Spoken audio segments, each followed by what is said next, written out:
The following program deals with a controversial subject. The theories expressed are not the only possible interpretation. The viewer is invited to make a judgment based on all available information.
the top talents in the comic book business are here to tell everything they know.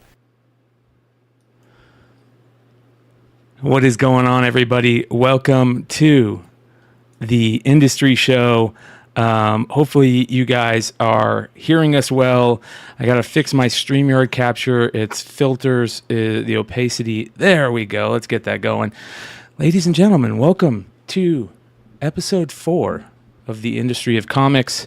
I'm here with my two co-hosts, Jesse James and Dennis Barger, both longtime industry vets, industry pros. And yeah, man, I'm really excited for the show. I've been talking with these guys for a long time now about making sure that, we get this the way we want. And it's starting to work, I think, finally. So I'm pretty stoked about that. Well, and it's actually kind of a funny thing. Did you see that post I tagged you in today on Facebook, Jesse? No, I did not. I have not been on Facebook at all. It was 10 years ago today that we launched Cobra. Cobra, yeah. And it's kind of funny that 10 years it's circled back around to me and you trying to get this industry onto, the tracks. Yeah. So for the audience that doesn't know, Jesse and I were trying to build a retailer group within a retailer group, not part of the comics pro movement, but more of a collective. We could buy these in Marvel the trenches, variants. Yeah. And it failed miserably instantly. But here's the thing, and this is kind of the testament to this. Jesse and I are always willing to try. Yep. We're trying new stuff. We're trying, to kind of reshape the game. And I think it's important that, 10 years, Jesse and I are still slugging it out in the trenches. Yeah. We have some guests tonight that we're going to bring on, which is excellent. One of these guys I've been trying to get on the show for a while, and I'm looking forward to that. But we also have another great industry vet. He's been doing it a little bit less than these guys year-wise, but he still is definitely in the trenches. That being our good friend Emmett from Haven for Heroes Comics. So we'll be bringing him in shortly. But we kind of wanted to say thank you to everybody that reached out to all of us. I know you guys got some stuff sent to you saying how great this show was, and I got a ton of stuff telling me how great the show was. So we're going to continue working on this to make it the one of the best shows in YouTube. Bryan, it's all thanks to you, because I've been puttering around your shows for 3 years now, all the different incarnations. And, Jesse and I talk between each other, and we're like screaming at the show and screaming in the chat, like, you don't know how this works. You don't know how this works. And we'll tell you after the fact. And now that we have the show together, we're able to tell everybody these mechanisms that kind of seem, kind of crazy, unless you've done it for 19 years for me, 30 some years for Jesse. Yeah. Yep. Yeah. I think doing this 42 years, you start to, let me correct you on the 30 years there. That's a youngin' year. 42 years, what you learn is there's a lot of pivoting, but there's so much dynamics to it. Being a retailer and technically being in the trenches with kind of everybody else. And when I say everybody else, that's from distributing warehouse to publisher to retailer. There's this long line of building that, building your allies, building your friendships, having looking straight most of the time, not trying to look this way and this way. So it's a very interesting dynamic being a comic book store owner with all the avenues that we have to work with every day. Yeah. Amen. Amen. So there's been quite a bit of talk recently about some subjects that we're going to get into tonight. Two main subjects. Another one that I've kind of been hearing for a while that I want to kind of talk to you guys about a little bit. But the main, there is kind of a theme to tonight's show that is very important. That kind of goes along with everything, and basically that's standards, right? holding yourself to a higher standard, holding your peers to a higher standard. The people that want you, that say that they are the height, or they are, the tip of the spear. If you're going to say that, then we need to hold you to that standard. So standards is kind of the theme of the show. It's not just that. And this is going to be my overall arching theme for every episode. We have too many middlemen in this business that are not part of the traditional chain. And a lot of these problems are coming from these middlemen who have inserted themselves into the industry, but then have unrealistic expectations of what this industry really is. And I think that's still, even tonight, that's another one of these overarching themes, which is there are a lot of middlemen in this industry, and they try to wag the dog too many times, and they get spanked. Yeah, and I think there's that responsibility issue too, that, if you are a store owner, I start off the first with a budget that encompasses more than just, I'm going to buy some exclusives, and then I'm going to do a live show, and I'm going to sell it, I'm going to make some money, versus, I got to pay a team, and I got to pay my power, I got to pay insurance, light, all this other cable, all this stuff. So there is sometimes I do look back and I say, man, if I wasn't a store owner, I could do X, Y, Z. And that 20 grand I just made, I made, 12,000, 13,000, versus no, I own a store, so I probably made 7,000 or 8,000. And so there's that big responsibility gap. The biggest thing is, we have to be open 9 to 5, 10 to 7, right, whatever we're open. We have to be 12 open. to 7, and yeah, then 12 5. Yeah, exactly. 7 days a week, 5 days a week, whatever it is. And then if you're a live streamer, if you're an eBay store, you're open 24/7, right? So we have a lot of responsibilities that jump in to that middleman who just comes in and kind of says, I like selling comics. Let me do it this way because it's easier. I've been in Florida for a month. I still haven't got approved for my business license out here.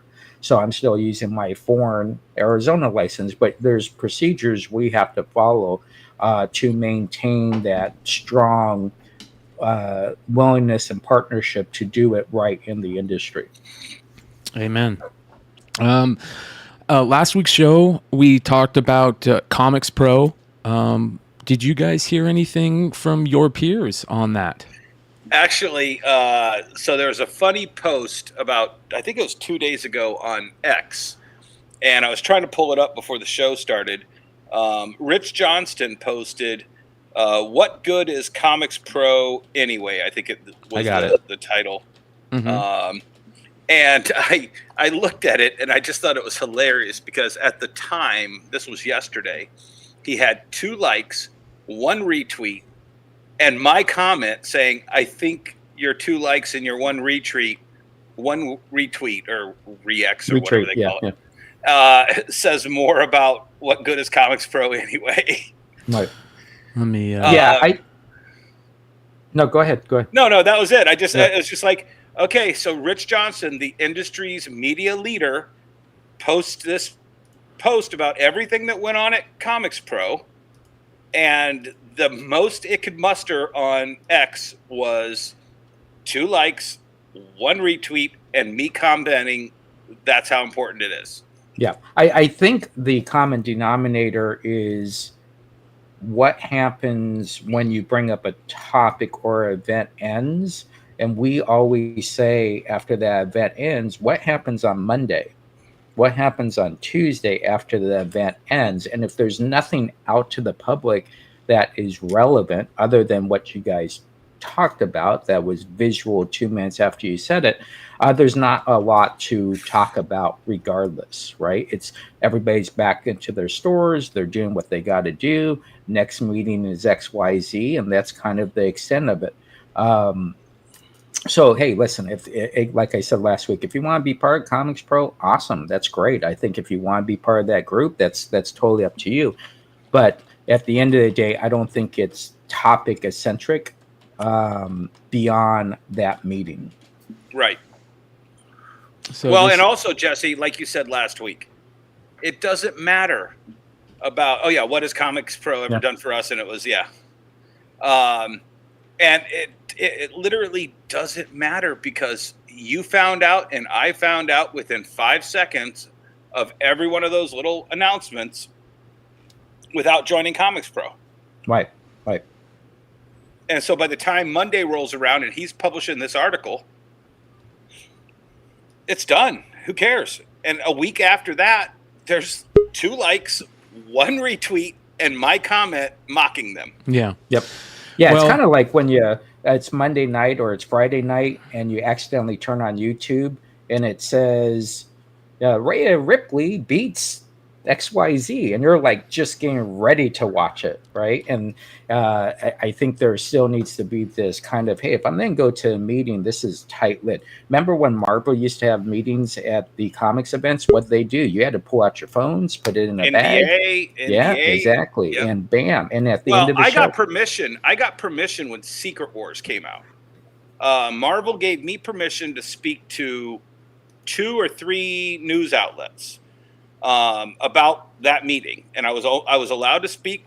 They didn't give me any preconditions, but they knew that my take was probably going to be the take that they wanted, so they allowed me to break the NDA speaking to those reporters, and I got picked up in like the New York Times or something about my quote. So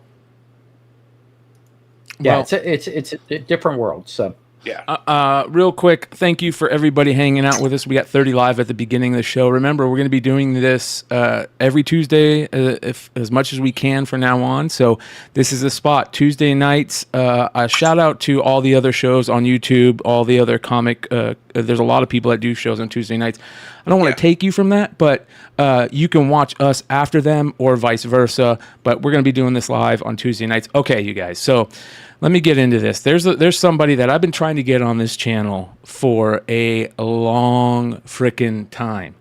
And I think that we're going to use the beginning of the show. We're not going to have him on for long because we want to make sure that we get him in here for one of these shows for 2 hours. We want to pick his brain. But ladies and gentlemen, shout out to Nick Baruchi from Dynamite. Well, who are you waiting to? Who's coming on? You said you've been wanting to get somebody for a long time. Yeah, I know. Come on, you got the excitement going. Who's the mystery person? Nicky Baruchi, everybody. How you doing, brother? How are you, man? Good. You know, we were talking about you last week, and I think you popped into the chat at the end. I think it was Home Shopping Network, right? Or was it QVC? I did both for 30 years. Yeah, you were the face of comic books outside of Stan Lee in the early 90s. You really were. Yeah. That's scary. I feel bad. How many nightmares did I give people? Just those very limited 10,000 print runs and the people who paid the $30 for them. That was the only people that got the nightmare, Nicky. Well, I will tell you this. I will tell you this, though. You guys know Matthias in California, Nowhere Comics and Games? Yeah. He started buying comics watching me on TV. You know, Nick, I've talked to you about this before.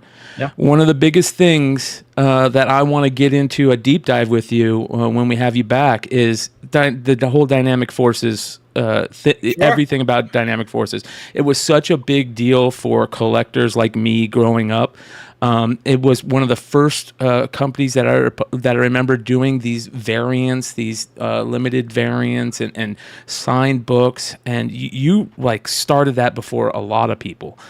A lot of those books that you thought, okay, this would be cool to give collectors a limited copy of, are still books that people are searching for today. Well, and this goes back to what Jesse and I said last show, and it's one of the most important things. Nicky has always understood his brand, and his brand 30 plus years later is that DF, that gorgeous gold holographic sticker that probably cost you a fortune 30 years ago. That sticker, and you know what, it's also, we were talking about it with the whole CGC reholder gate. You can't peel those damn Dynamic Forces stickers from 30 years ago, but you can crack open a CGC case and swap it out. Yeah. And, what's funny is we always complain when we do get those because you get the rabbit ears from the bag on the sides because the sticker will not move, but you get the rabbit ears over on time. Back, it's like, God dang it. We only can get these rabbit ears to work.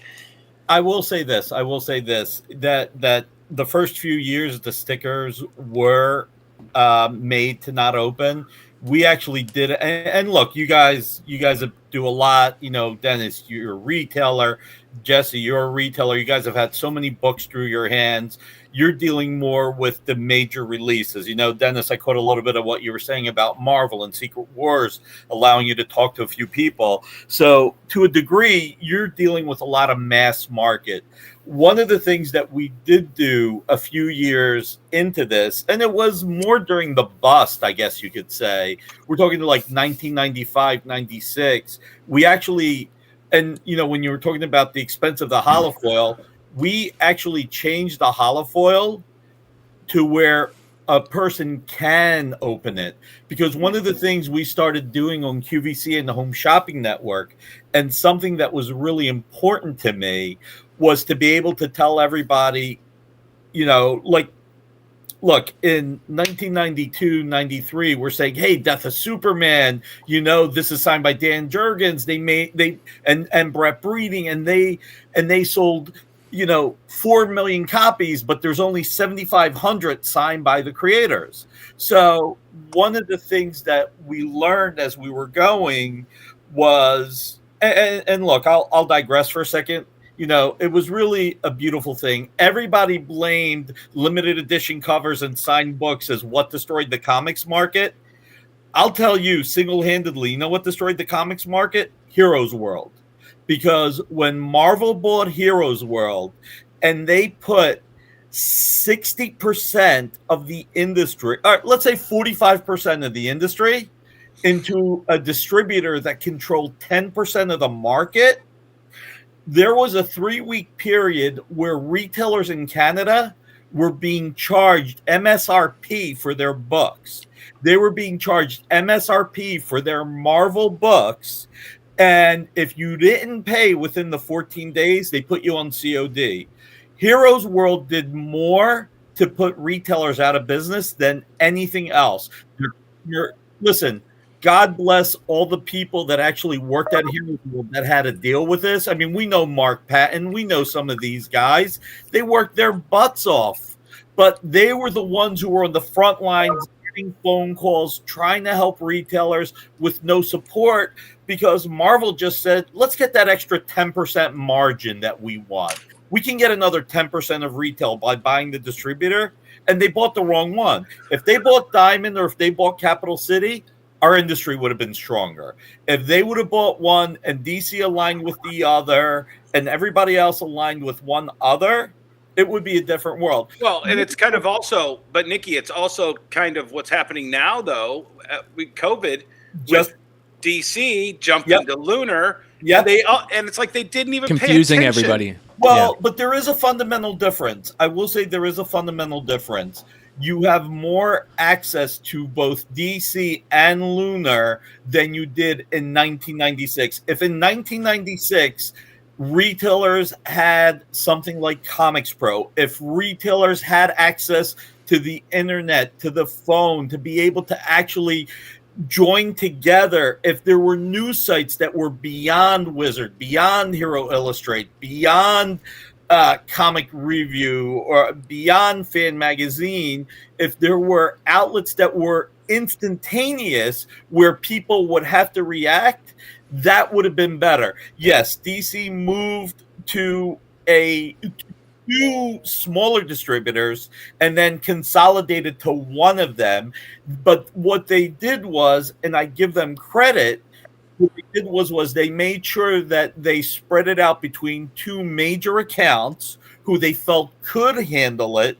And then once there was a comfort level, I don't know the backdoor machinations as to why Midtown didn't and why Lunar stayed, but they were able to make it work.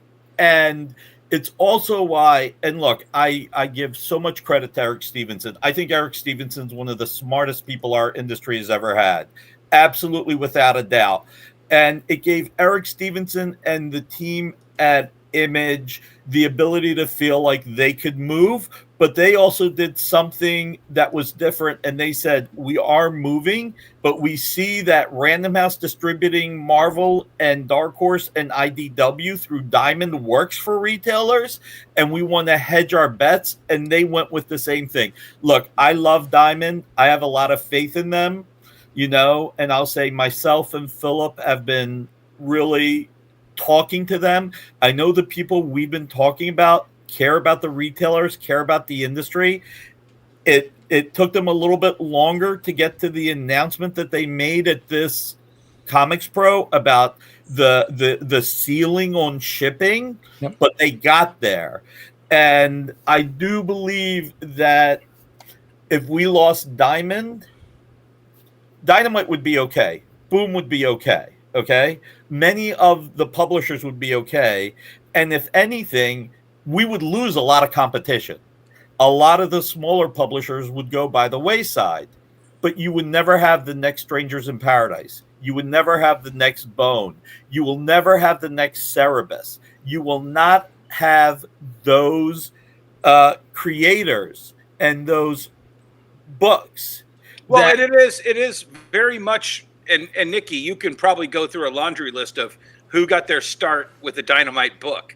Yeah. And it would blow most people's minds, and you should do that after I finish this sentence. Sure. But every one of those, and I mock them sometimes, because sometimes when they got 30 minutes of talk time and they're representing 1% of the industry at the retailer summit, and Marvel's off the stage in 15 minutes, I'm like, okay, you're about at least 20 minutes past your prime here, guys. But every one of those publishers starts out with somebody. Archaea with one of our local person, David Peterson. Archaea. Then it got absorbed into Boom, and then you look at the people Boom started out, and you look at and then you can even go to. We're going to talk about Scout later today. Yeah. They've got some problems right now, but all of these people discover these local talents that they cultivate, and then all of a sudden they grow into something that the entire industry can flourish from. Yeah, look at look at the end of the day, honestly, sorry about this, guys. No worries. Actually, hold on. All right, we're gonna I'm on the live stream. So I think one of the things that just tell Alex Ross you don't need any more covers this week. Right, exactly. No, this is actually Pam. I just want to tell her I'm on the live stream, but my phone's not working. Hey, so honey? I think the biggest thing that you want to look at is in the 90s, you had 15 to 18,000 stores.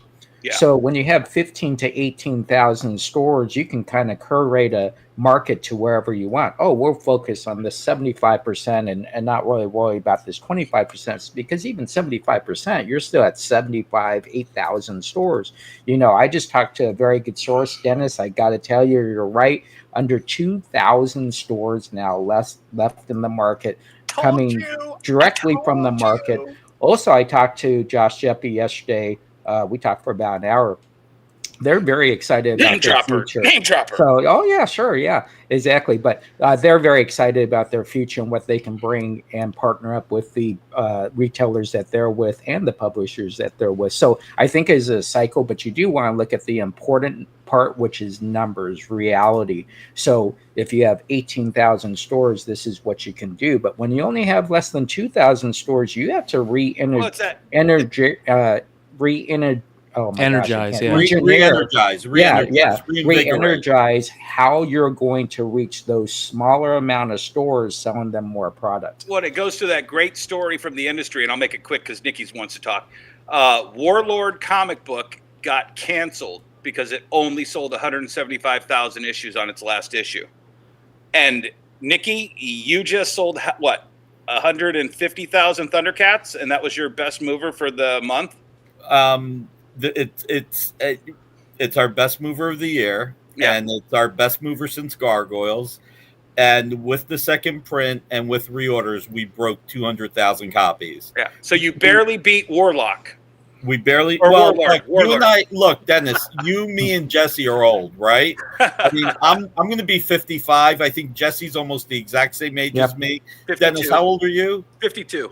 So you're a little bit younger. But remember, the new universe was Jim Shooter canceling 12 titles that were selling 150,000 or less because they expected the new universe to sell 300,000 or more. Yeah.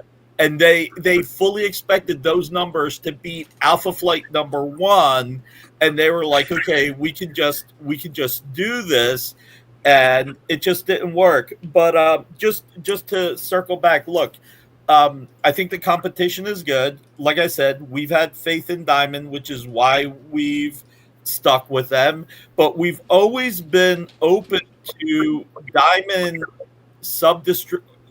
We've always been open to Lunar sub-distributing books from Diamond if they wanted to. We've always been open to that. It just hasn't worked for Lunar yet. So I will say... Oh, go ahead. No, I will say there's all these things that are going on behind the curtain that people don't see, and it's unfortunate. Look, retailers have it tough. Creators have it tough. Publishers have it tough. We all have it tough right now. And tough is perspective, because I definitely want to do whatever I ever can to help a retailer, whether it's a retailer that's a mom and pop or has 3 employees. At the end of the day, I don't have Disney, I don't have Warner Brothers, I don't even have Dark Horse's big pockets from Embracer, that multi-billion-dollar company. Everything that Dynamite does starts and ends with me. So I've got like 28 employees and sometimes up to 80 freelancers I have to take care of. So can I throw this topic out at you then? Yeah, we're going to talk about it later, but I think I want to hit it with you now. 19 years of buying Dynamite product. 30 some whenever Dynamite started from the Jesse. Buccaneer over here. Yeah. You've always paid your freelancers and your artists.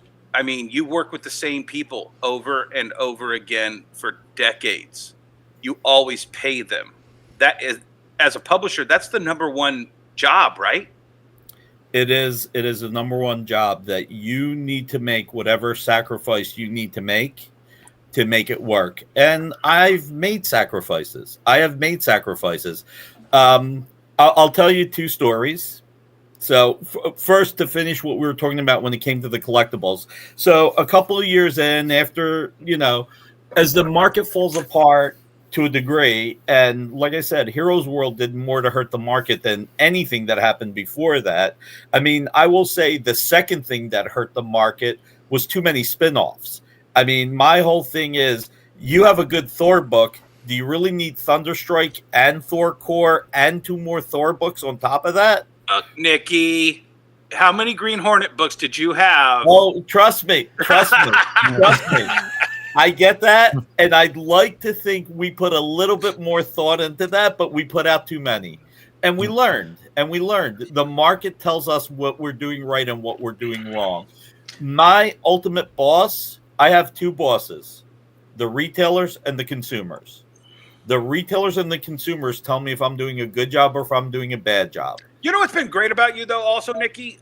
Because of Dynamic Forces, you were able to really thread the fine line between selling direct to the customer through Dynamic Forces and these special books that you would do, autographed, a variant, and all that kind of stuff, and pre-slabbed.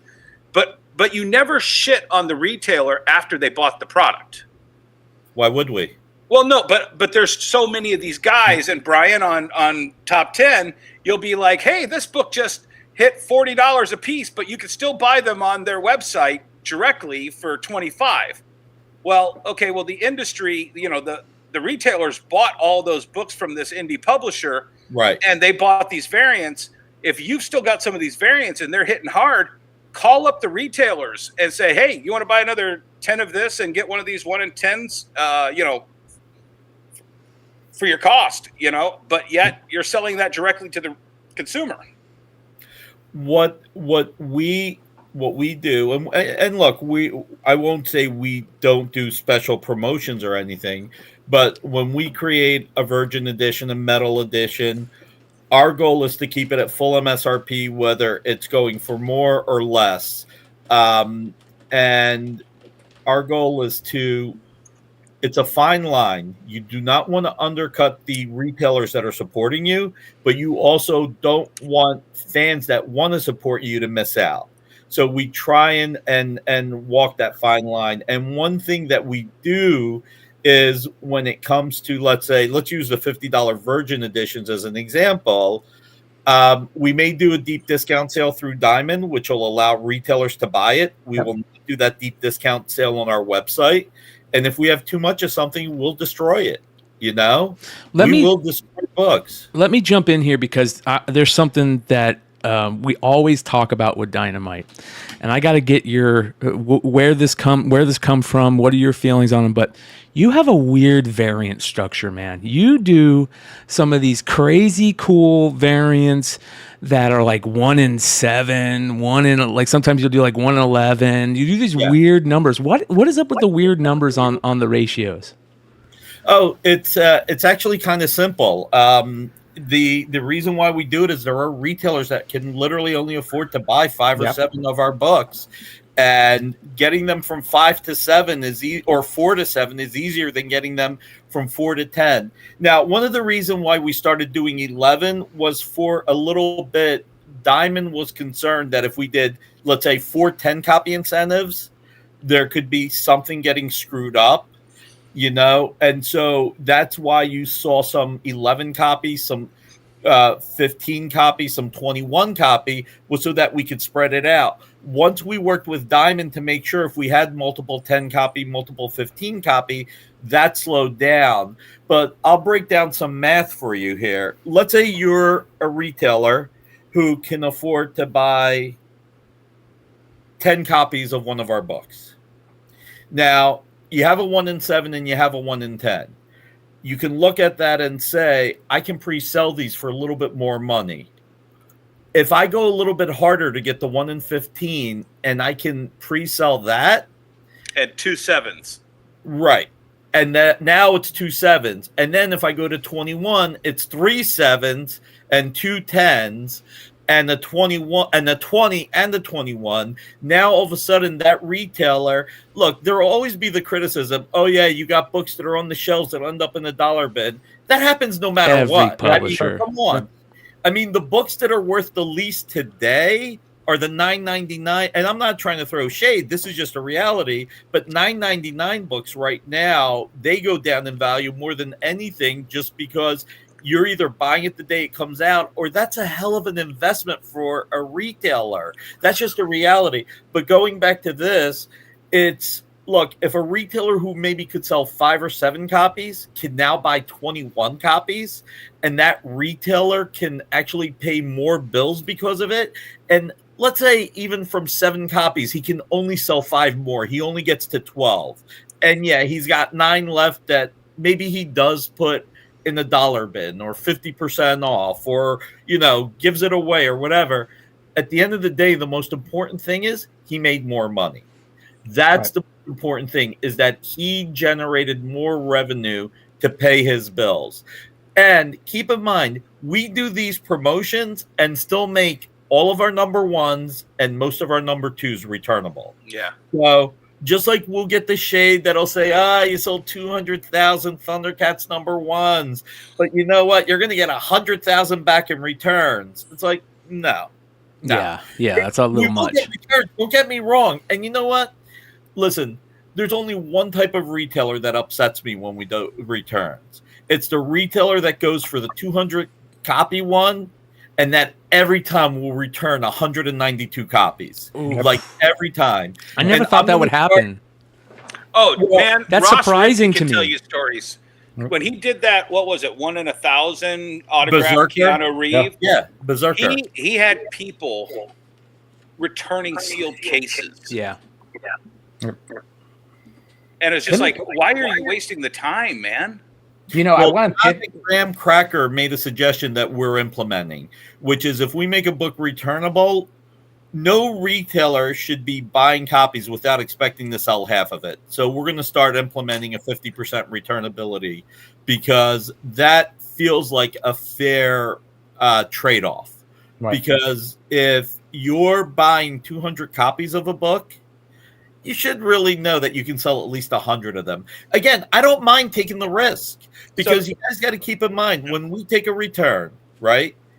We lose the printing, we lose the fees, we lose a lot of the costs, but a retailer minimizes risk, which was really important. And I just want to just because, I'll be Sheldon here on Big Bang Theory where I got to finish my one thought.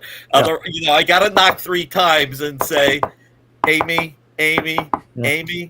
One of the things, just going back to DF, we ended up paying more money to create holofoil seals that you could open up, because one thing we started doing on QVC and the Home Shopping Network was telling everybody, this is a collectible, but you can read it. We want you, and what I would do, and I wish I had one here, but give me a second. The original art is in his way, Yeah, there is a bit of original. Oh, these Alex Ross sketches, J. Scott Campbell's, get all this crap out of here. I got to find this 50-cent book.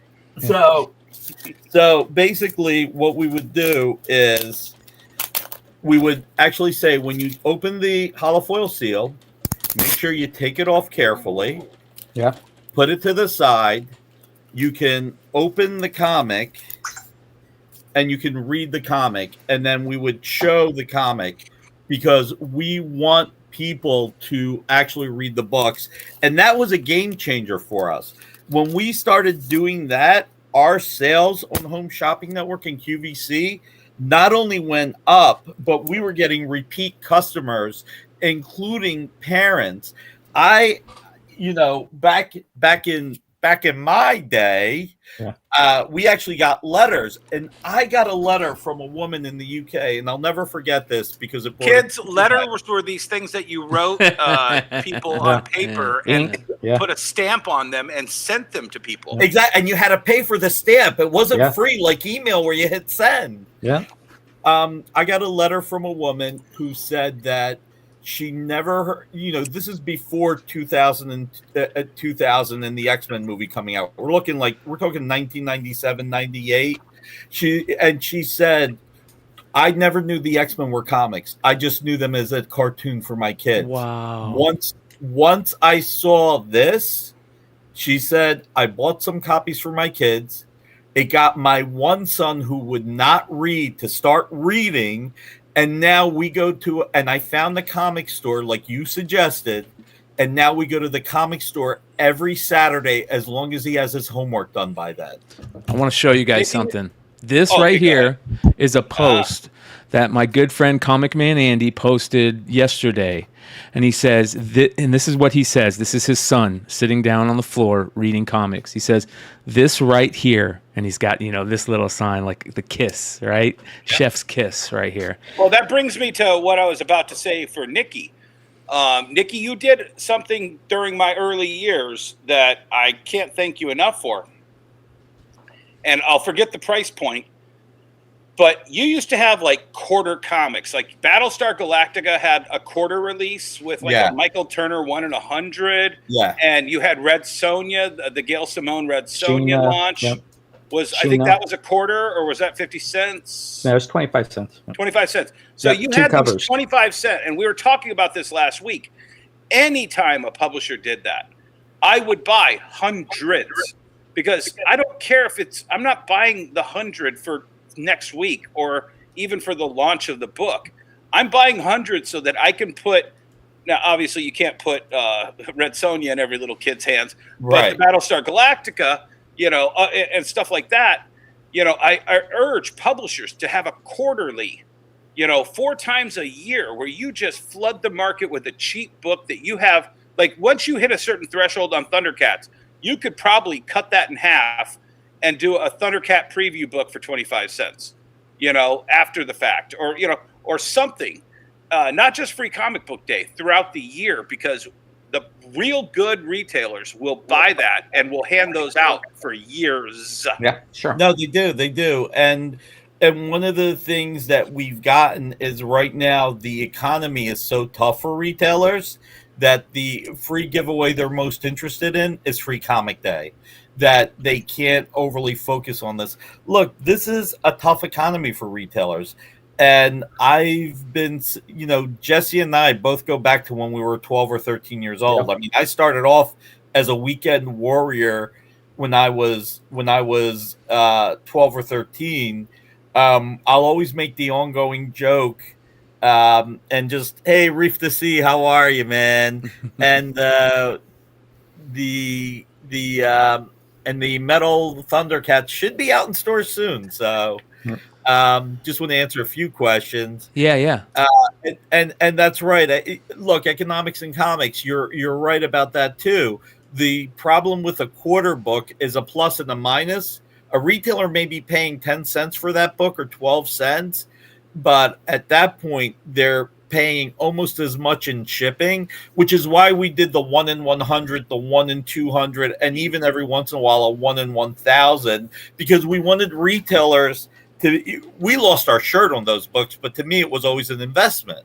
So we wanted the retailers to have some upsell to pay for all that freight on all those quarter books, because it's the same reason why we'll do an incentive on Free Comic Day, just to give retailers something to make money on, because on Free Comic Day, retailers are paying, the 22 cents a buck, and they're giving it away. I look, Free Comic Day to a degree has become more of a reward for the existing fan base, which I think is great, because you will get some new fans. Let me tell you.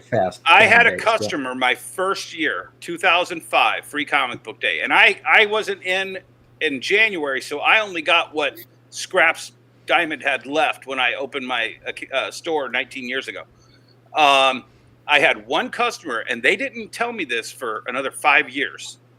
One customer said, I saw all the crazy stuff you had out on the street. We came in, you had this Free Comic Book Day. I brought my son in, and it turned out that customer was a $50 a week customer. And that's awesome. 5 years later, and I just amortized it in my head. I just did the instant math: 50 times 52, and times 5 years. 10, and I'm like, 12,500. I'm like, he paid for a Free Comic Book Day across 5 years, and I only got him because I had Free Comic Book Day. Right. And how many do I get? One of those a year? Maybe. Do I get one every other year? That's all I'm hitting for. You know what I'm saying? Hey, Nick, I want to ask you a very important question, because you're the only person on the dais today that could actually talk about this. What was harder, market crash or COVID, for a publisher, and just the environment and the state of the comic book industry? The market crash for one reason, for a few reasons. I shouldn't say one reason. One, everything was in a vacuum, just like with the Heroes World situation, where just you couldn't talk to many people. I will tell you something that was scary. I bought a house the week Marvel filed for bankruptcy. So we and this was the craziest part. So Pam and I found the house, and we got like $8,000 knocked off if we could close by the end of the month. So we found the house on Saturday, filled out the paperwork on Sunday, got the radon test, the termite inspection, everything done by Monday, filled out the form for the loan on Monday, got everything approved by Tuesday, and then as I'm driving to New York, on the news I hear Marvel filed for bankruptcy. So it's like that scene from Airplane, I pick a bad time to quit drinking. Yeah. I was like, a really bad time to buy a house, because I'm driving. You guys remember Matt Ragone, right? Like a saint at Marvel. Yeah, sure. One of the best people Marvel ever had. VP of sales and marketing, who loved all the retailers and always did his best. I sat down with him. I was like, "So, you guys going to get out of this?" And Matt was like, "I hope so. I got a lot of colleagues here I got to worry about." Wow. I mean, that was his response. Not, "I hope so. I got my." He's like, "I have a lot of colleagues here I have to worry about." That's the type of guy Matt Ragone was. So, you know, I mean, look, guys, we could talk about another universe, how another universe tried to put me out of business under DF. There are so many friggin' stories. Well, Nick, we're going to get into those deep. Trust me, we're going to have you on the show many times. Hold on, Yeah. we have you on this show, Nick. But going back to the COVID, I think that was scarier because I think to a degree there was solace that COVID affected everybody. There was some solace. Right. Sure. COVID affected. We're all going through it. And we were all in it together to get us out. And when I say everybody, I'm not even talking about the comics industry. I'm talking about the whole world. Yeah. COVID affected everybody. So our industry wasn't insular to any other industry, and we got through it. I will tell you, the first few weeks of COVID, there were retailers in Texas, retailers in Florida, retailers in the Dakotas. They weren't shutting down. So when Diamond shut down their distribution, we talked to a few of the books that we own, Project Superpowers, Vampirella. We could make decisions on our own. But we would talk to some of our rights holders and say, look, there are retailers in the country right now that are open that can't get new books. Can we sell them books at $1 a book? Doesn't matter what the price was. Doesn't matter if it was $3.99, $4.99, $6.99. It didn't matter. Can we sell to them at $1 a book? And we were selling books to people 200 at a time.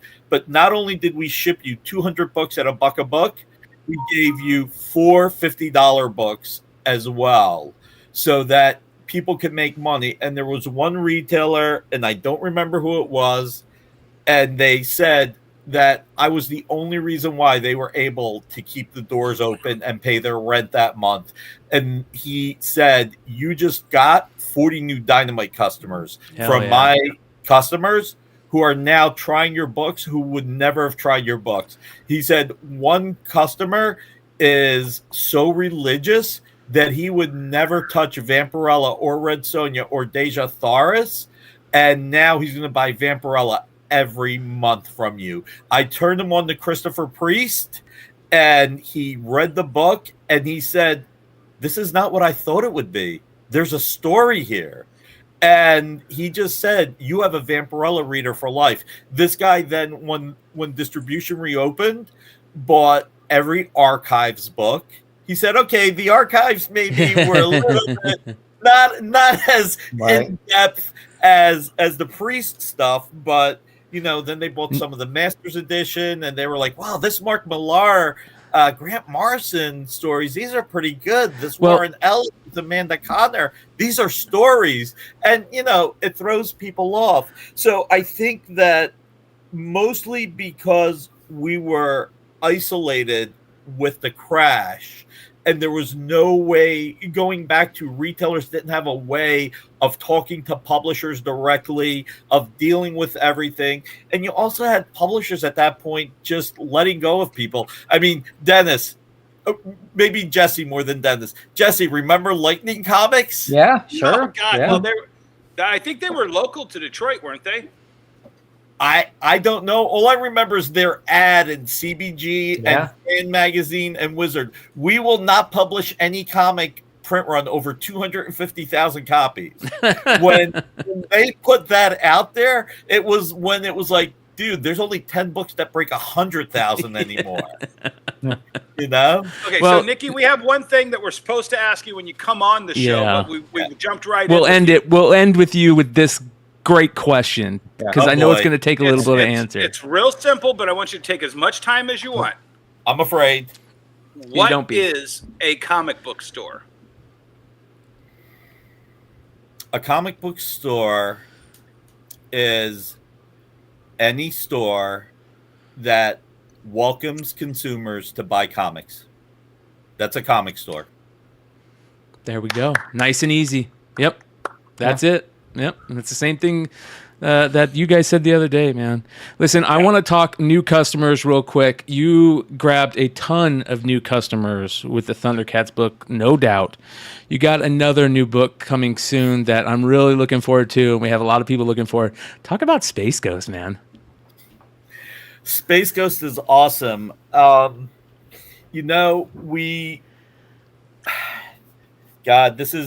Ghost is exciting. This was showing just those 4 covers. Stick with the 4 covers. This was a lot of tough decision because Thundercats had a little bit more nostalgia going for it. Space Ghost did not. And so when we were talking about who the right writer could be, there were a lot of well-known writers that we discussed, and we sat there and said, okay, this writer is great. We'll get a great pop, but maybe it won't stay flat as long. We may have a drop-off. This writer's great, but they can't deliver on time, so we can't afford another book that doesn't ship on time. Thank you, Economic in Comics. I agree with you. I'll tell you guys a Christopher Priest story when we're done here. Hey, Derek, how are you, man? No, Christopher Priest's first issue was in 1999 for Vampirella's 50th anniversary. We actually launched it on the day of her 50th anniversary at San Diego Comic-Con, which was cool. So when it came to this, David Pepois made the final round with 2 other writers. And the discussion internally was, I'm a fan of David's writing. He has written some great books from Marvel. He was part of some of the Avengers. He was doing the new Punisher, but he's a great writer. So regardless of what else he was writing, he's a great writer. So we were able to get him. And what we wanted, and we got Jonathan Lau, who is our most on-time artist ever. He's already drawing issue number 3 of Space Ghost. That's how on time Jonathan is. That's what we want. That's absolutely. David's handing in the scripts. I think he handed in number 4. So what we wanted to do was have the balance, and for better or worse, covers still sell. I mean, it's amazing. You can have Peach Momoko do a cover, and your sales double on that issue from the month before. And then when Peach is not doing a cover the next month, it goes back down to the same sales. So we were able to get Francesco Mattina, who's the main cover there you go. And then we were able to get Bjorn, who was doing our Red Sonja covers. We got Jay Lee. We thought Jay would bring something great to the table. And then we got Michael Cho because we wanted to give the old school fans that 1960s Hanna-Barbera feel. He's also kind of given a Darwin Cook vibe too. Yeah, without a doubt. You know, I mean, if you want Darwin Cook's no comment, ghost spirit in you, you want to work with Jay Bone or Michael Cho. Those are the guys you want to work with. And Michael Cho, and we actually, I think we pushed the book back a month to wait for Michael Cho's cover. I think this was supposed to, I'm going by memory, I think this was supposed to be an April launch, and we moved it to May just to get Michael's cover. And it's a great friggin' story. There is so much mystery to this series. David is putting in so much love. I think we're fortunate to have been able to work with him, and he and Jonathan Lau are magic together. And nothing makes me happier than seeing the positive reaction. I got a text from Midtown Comics an hour ago saying that with some of the attention we're getting with some of the live streams that David Pepos is on, we kept climbing their charts over the last week. On Friday, we were number 26. Today, we're number 20. Wow. So it's working. It's coming together. Maybe that's the ash can is also helping with a lot of retailers. Right, sure. Yeah. Let me ask you something, Nick, real fast about this. You have initial, conception, and launch. How much time frame do you have to accomplish all this? Because money is time, obviously, and all that. Is there, when you start the inception of a project, what's the time for launch? That's the tough part. There is no answer, because when you sign a license, you have a certain amount of time. Sometimes you can get a little bit of an editorial buildup, and sometimes you can't. The wonderful thing of our having built a relationship with Disney and Warner Brothers. Well, let's take a step back. You know, the relationship we have with Red Sonja, the relationship we've had with ERB, with other rights holders, and the relationship we have internally with Vampirella or Red Sonja,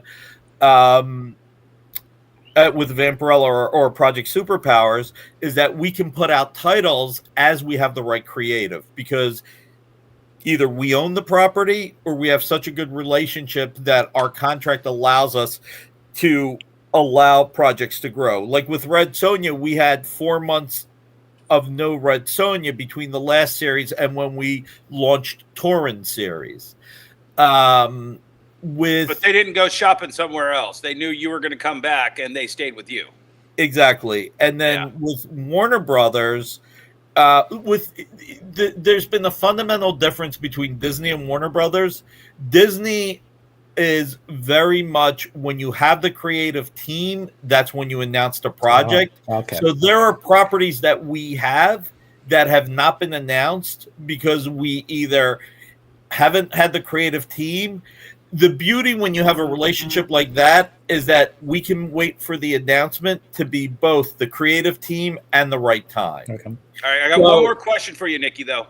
Well, and just to finish Jesse's, I'm sorry. Sorry, but with Warner Brothers, it was slightly different. Warner Brothers had a lot of faith in us, so they actually asked us to announce everything at once. So when we announced at New York Comic Con, we announced Thundercats, Space Ghost, Wizard of Oz, Flintstones, Johnny Quest, and then 2 others, which I can't believe I'm spacing. Was on. Thundercats on that one? No, Thundercats was before that. Thundercats, yes, Thundercats. Okay. I can't believe I forgot Thundercats, and one more. And we've actually been spacing everything out. I'll give you, for example, because this is something we only talked about internally. That I'm happy to tell your audience. Flintstones, we have been waiting to see if Mark Russell has another story. We actually have not approached any other creators on the Flintstones, because I got to tell you, I get the chills talking about this. When I read Mark Russell's Flintstone story, I got choked up. You've got that one scene where all of Bedrock is getting ready for war, and they're fighting. Listen, it's been like, what, 12 years now? I can't even remember. But they're going to war against the tree people or whatever, right? And Fred Flint, and they're being told that these guys are attacking them, that they need to attack first. And Fred sees a doll on the floor and says, what people are going to bring their kids to a war? And that is such a tearjerker scene.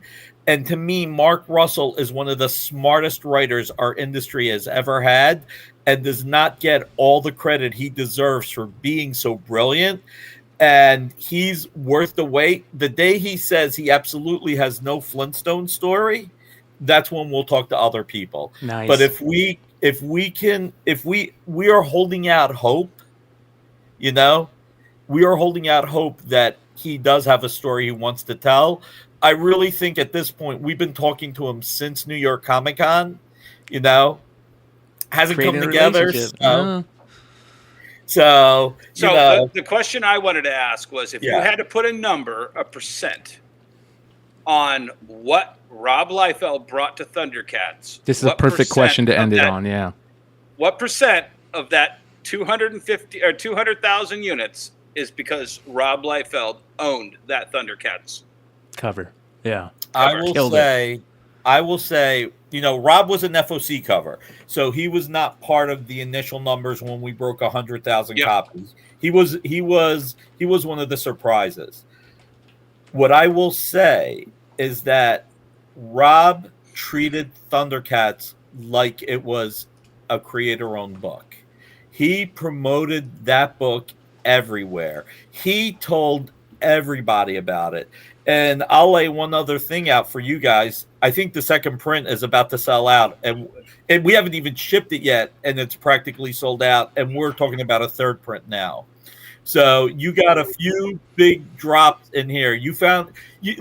We stopped telling people how many we sold after we made the 171,000 copy announcement, because it felt like, you're just pumping out more air at that point. The fact that we broke 200,000 with the second print, I thank God for it, and I'm glad retailers are having great sell-through. Yeah. And what's happening with the number 2 is incredible. But Rob treated this book like it was Youngblood. He treated this book like it was his book, like he was writing and drawing it, like he had everything vested in it. Rob, God bless him, has more energy than 10 of me.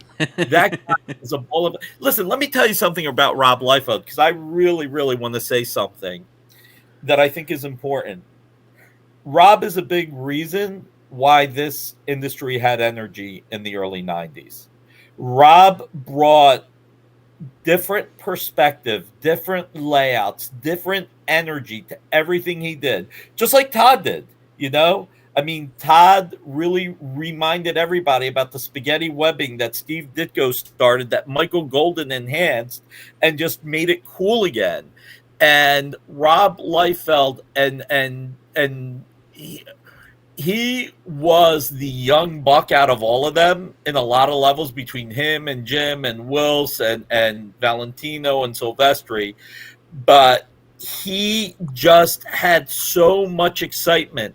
If we had 20 Rob Liefelds in our industry today, we would be a stronger industry. Boom. That's huge. So Rob, we sold, I think, physically in actual numbers, I think we sold 8,000 copies of Rob's cover and the incentive. But what Rob did to help the entire launch, I can't measure. Yeah. I just cannot measure that. But he, look, Declan and Drew, when Declan must have gone on 20 live streams promoting the book. Mm-hmm. I mean, I was everywhere. And, hopefully one day Bryan will want to have him and Drew, which will be great. Of course, yeah.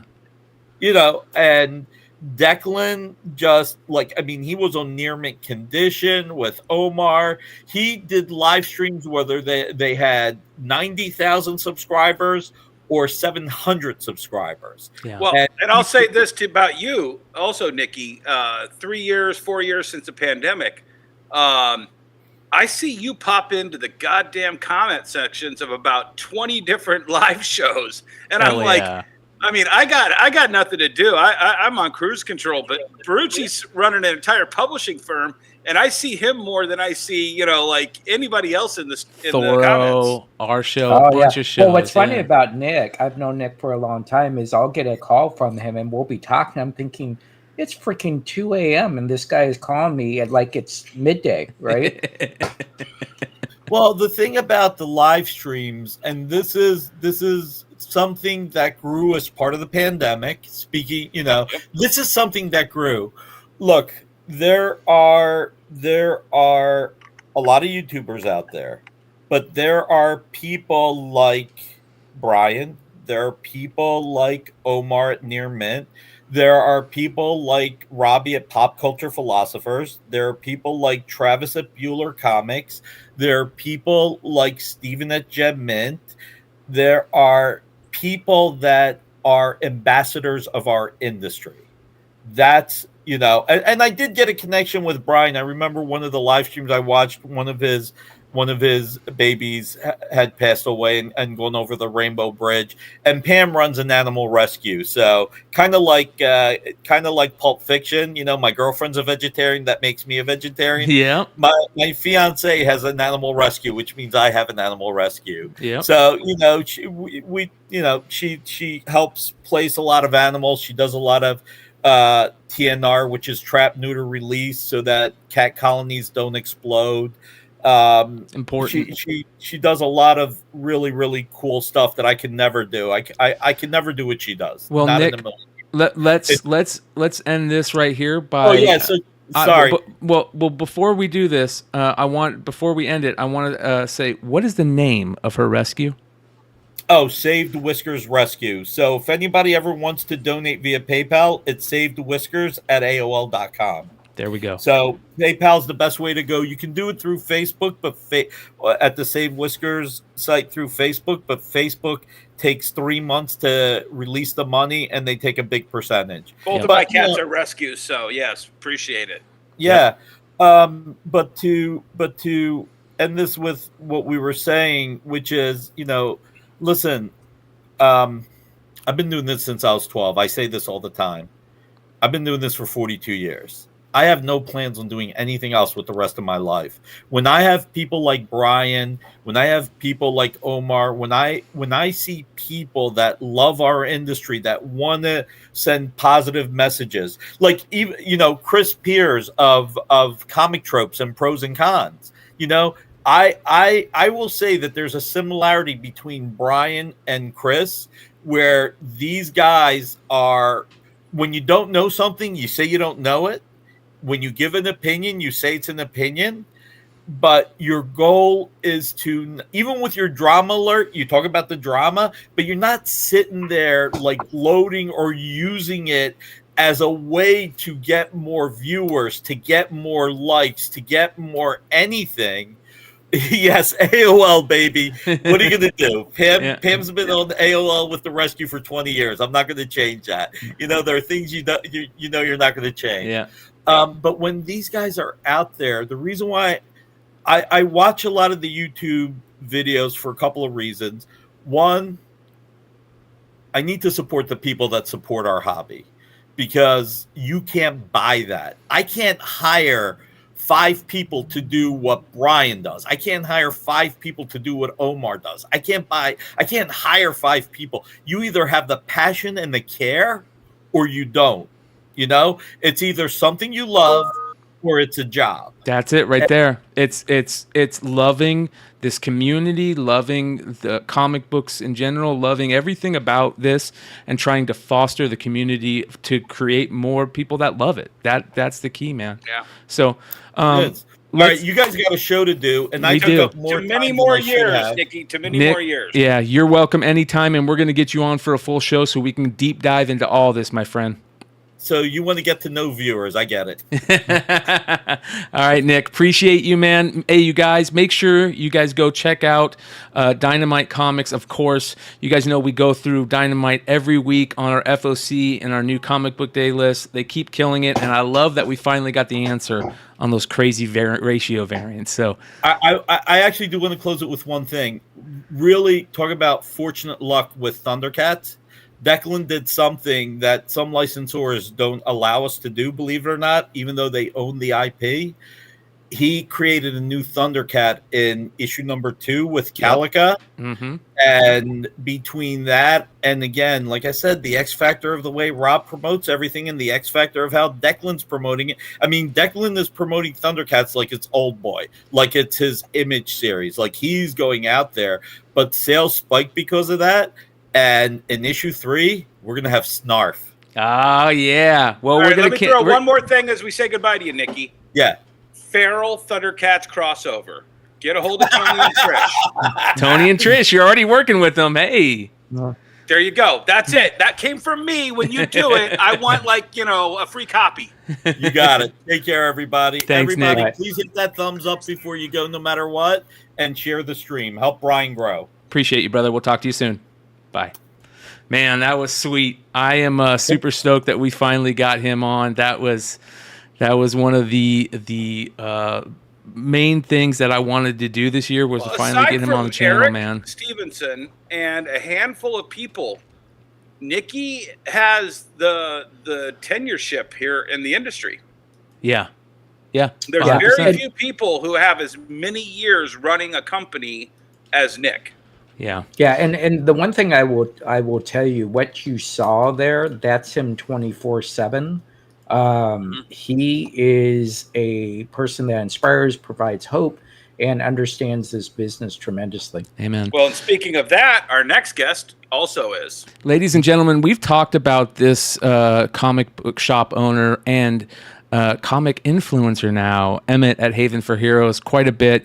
I've known Emmett for a while, ever since the beginning of the Flipside days. Met Emmett in Baltimore. He was one of the first people I met there, and it was super cool. And he's been just, constantly in our vision lately. And one of the things that we wanted to do when we first decided to do this show live was to get Emmett on the show. So, ladies and gentlemen, welcome Emmett from Haven for Heroes. How you doing, brother? Hold on, your mic's not working. Get your mic's not working. Hold on there. Hold on. Nope. Is he muted? We'll figure this out. What's going on? Check the StreamYard settings in the audio.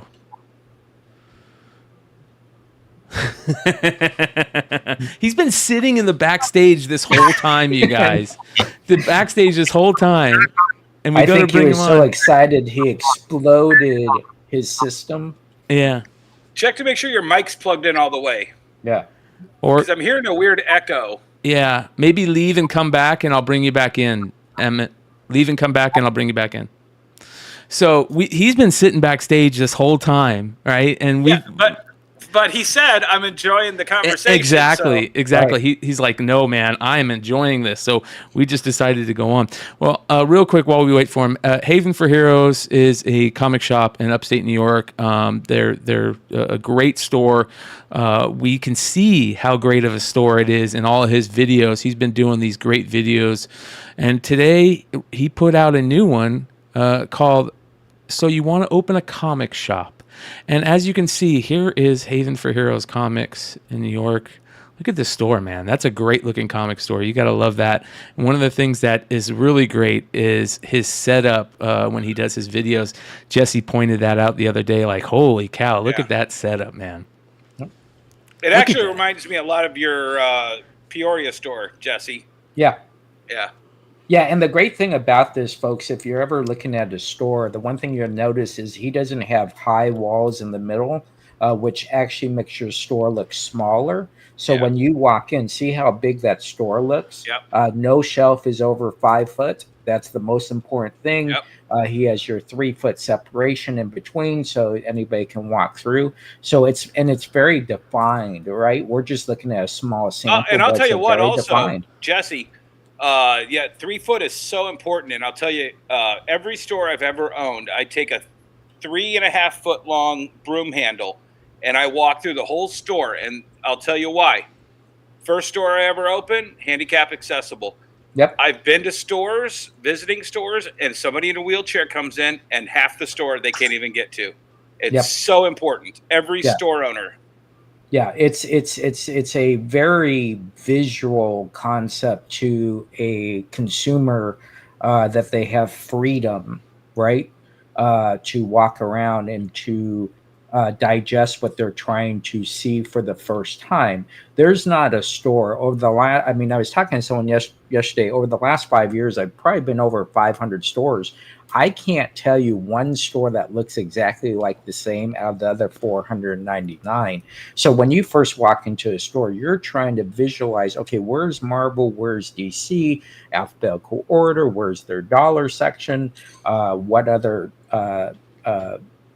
items do they have? Do they have TCG? Do they have graded comics? He's showing his magic thing there. So you're trying to do a snapshot in a couple of seconds as a consumer. So as a retailer, you're trying to do the same thing. When you walk in, you're trying to say, can I figure this. If I didn't know anything, would I understand this? So that's very, very important. Looks like he has about a 3,000 square foot store, which is a healthy size store. It's a huge store. So, yeah. Yeah. Yeah. That is awesome. Port Jarvis, New York. For Port Jervis or Jarvis? I think it's Jervis, New York. I apologize for anybody that's out there. That is where he is located. And man, that is a big store. Look at that. Yeah. Yeah. Yep. Damn. Yeah, and again, like I said, because he has the no shelf over 5 feet, it just makes it look very, very accessible, very welcoming. As well. So I think it's very important when people do shows that are, hey, do you want to open up a comic book store, that the way it looks is your first concept of design, not, oh, how many comics can I sell? Doesn't make sense. And I think that's very, very important. We got smart. We had our dollar books at the front of the store. We moved them all the way to the back because we realized dollar customers. And I moved them to the new wall. Yeah, exactly. Can we hear it?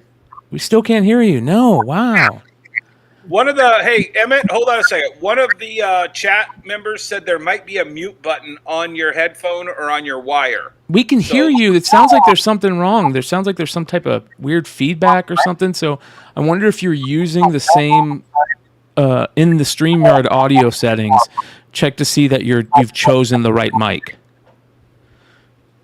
If you go to settings and then audio, it'll have mic drop downs. And then let me see if I can show him what I'm talking about here. This also is what happens when you get this many old men into technology. Yeah. Normally this would be me. Yeah, let me show you, Emmett, what I'm talking about. So this is... Hello. Check. All right. So... Check. There you go. There it is. Yeah. That's it. You got it. That's what it was. Change the mic. Yep. So new episode today on the channel, man. Yeah, man. So when I got on with the Tales from the Flip Side, making a show about opening a comic shop, it was always that that's my content and I could put it on mine. So since I got this upload of people, and I really want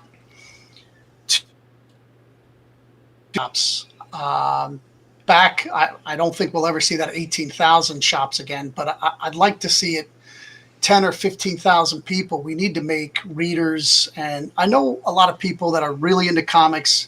They'll get them from Midtown, they'll go online and they'll grab them, but from getting your local comic shop, a lot of people won't go online, or their parents won't pay for them online, right? So I really want to see a lot more comic shops so we can get that little kid who, I was in Denver, Colorado. My family run into some trouble. And so I ended up hanging out almost every day at Mile High Comics at the Gateway Mall. Yeah. And I met Mike Grell there, and he signed my John Sable book when I was 13 years old. And, I've been there forever. That's awesome, man. Hey, if you got any programs running in the background of your thing, you might want to end them because you're getting a little bit of a lag here. Yeah, our internet is so crappy where I live. It's no worries, man. Bad. No worries. So when you we say can still 13, hear you. What are you talking about? 1983, 1982? I'm 56, so it would have been like 1983 or 84. Yeah. Okay. All right. So yeah, when he had those 7 stores around Colorado. Yeah. Yeah. Yeah, and then he was in every comic book every week as well. So that was one of my first big purchases, was out of the Mile High 25-cent checklist. And I got a nice little bundle of 50 comic books. I can't remember. My mom had to write a check, which back then, and send it off to Nowhere Land to get some comic books in the mail. And boy, that was like pulling teeth. Yeah, exactly. But what's funny about this is the concept that our generation traditionally started off at the age between 12 and 15. There's this common denominator there, right? Everything's new, TV shows, animation, all this stuff is coming up. So we have a lot of newer stuff, not reprinted type stories that we have now. We actually got real stories, the Captain Marvel and all that, that really engaged you in a new world. So it's very interesting when you do hear the ages that start off in our era. Well, what I think is funny, though, seven or eight. Like when you look at Emmett's tour, that is a snapshot of, once again, and you know what? We'll ask this right after I finish this.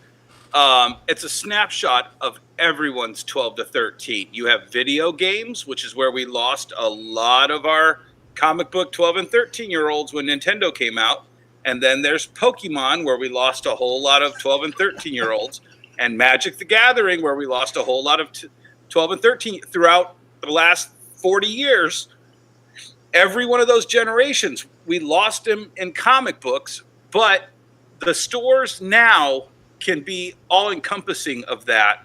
And Emmett's store has a little bit of everyone's past from the last 40 years. That's what a great comic store does, in my opinion, right? Emmett, one of the things that we do here, and we got to remember to do this the second they come on from now on.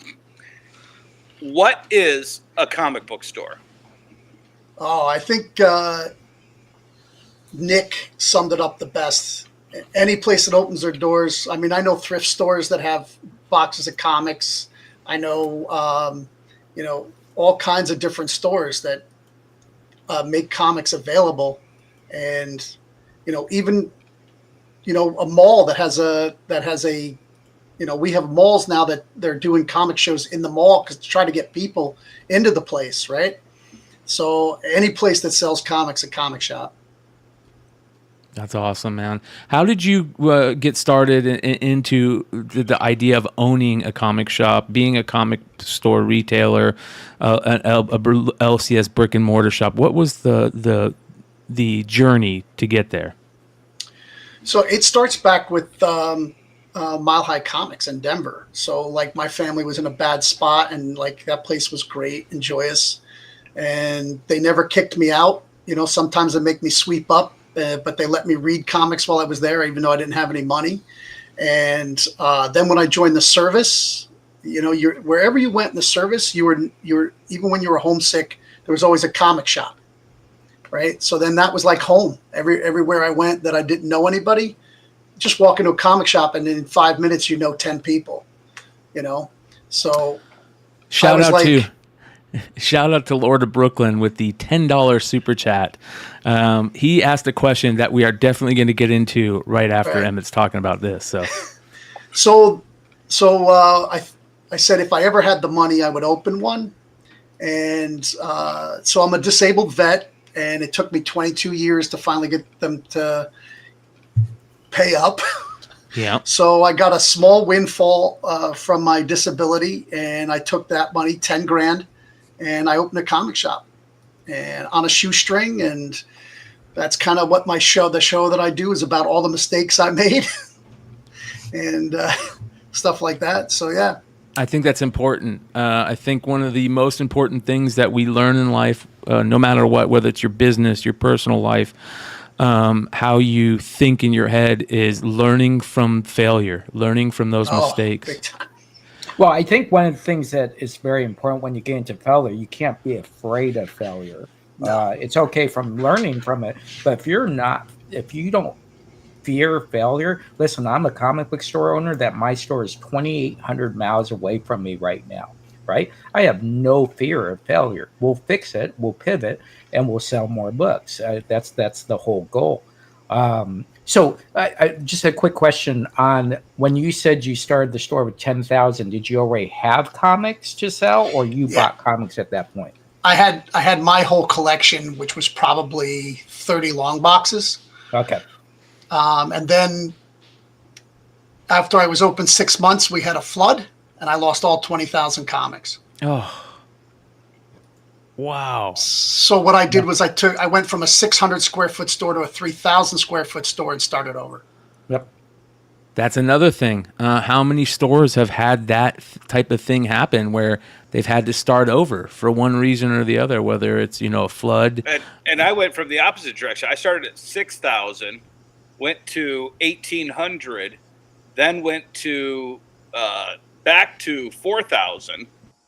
And then I went to I did an 800 square foot blueprint. And that was my last store until this one, which is 1,500. Which for me is just about right, I need another 4,000. Oh yeah. Well, look, listen, I tell this story all the time. I'm in a 100 square foot store right now. My store in Arizona is 8,000 square feet. I actually do more business in my 100 square feet than I will ever do in that 8,000 square foot store. We are in a world that allows us to sell comics in any way, shape, or form with any venue with the space that is required to be successful. Well, and Emmett, one of the things that I always preach to my employees and I preach to my philosophy, you have to be like water. And this industry has taught me so much that there is no one form to beating this game. You can form any vessel that you want to put yourself into. And, that's why, and there's so much diversity because we have 3 completely different business models, but we all understand the trenches. Right. Yeah. That's the thing is that like people are like, oh, this comic store opened up. And I'm like, there's no way they're the same as me. They don't have the same mind. Every comic shop is different. There's a lot of ones that just do new comics, and they're a coffee shop that has new comics. So it's a comic shop, and they do fine on their business model, and I do fine on mine. So I actually, I retire from my regular job in September, and by 2026, I'm going to change the company into a multimedia company that does movies and comics and a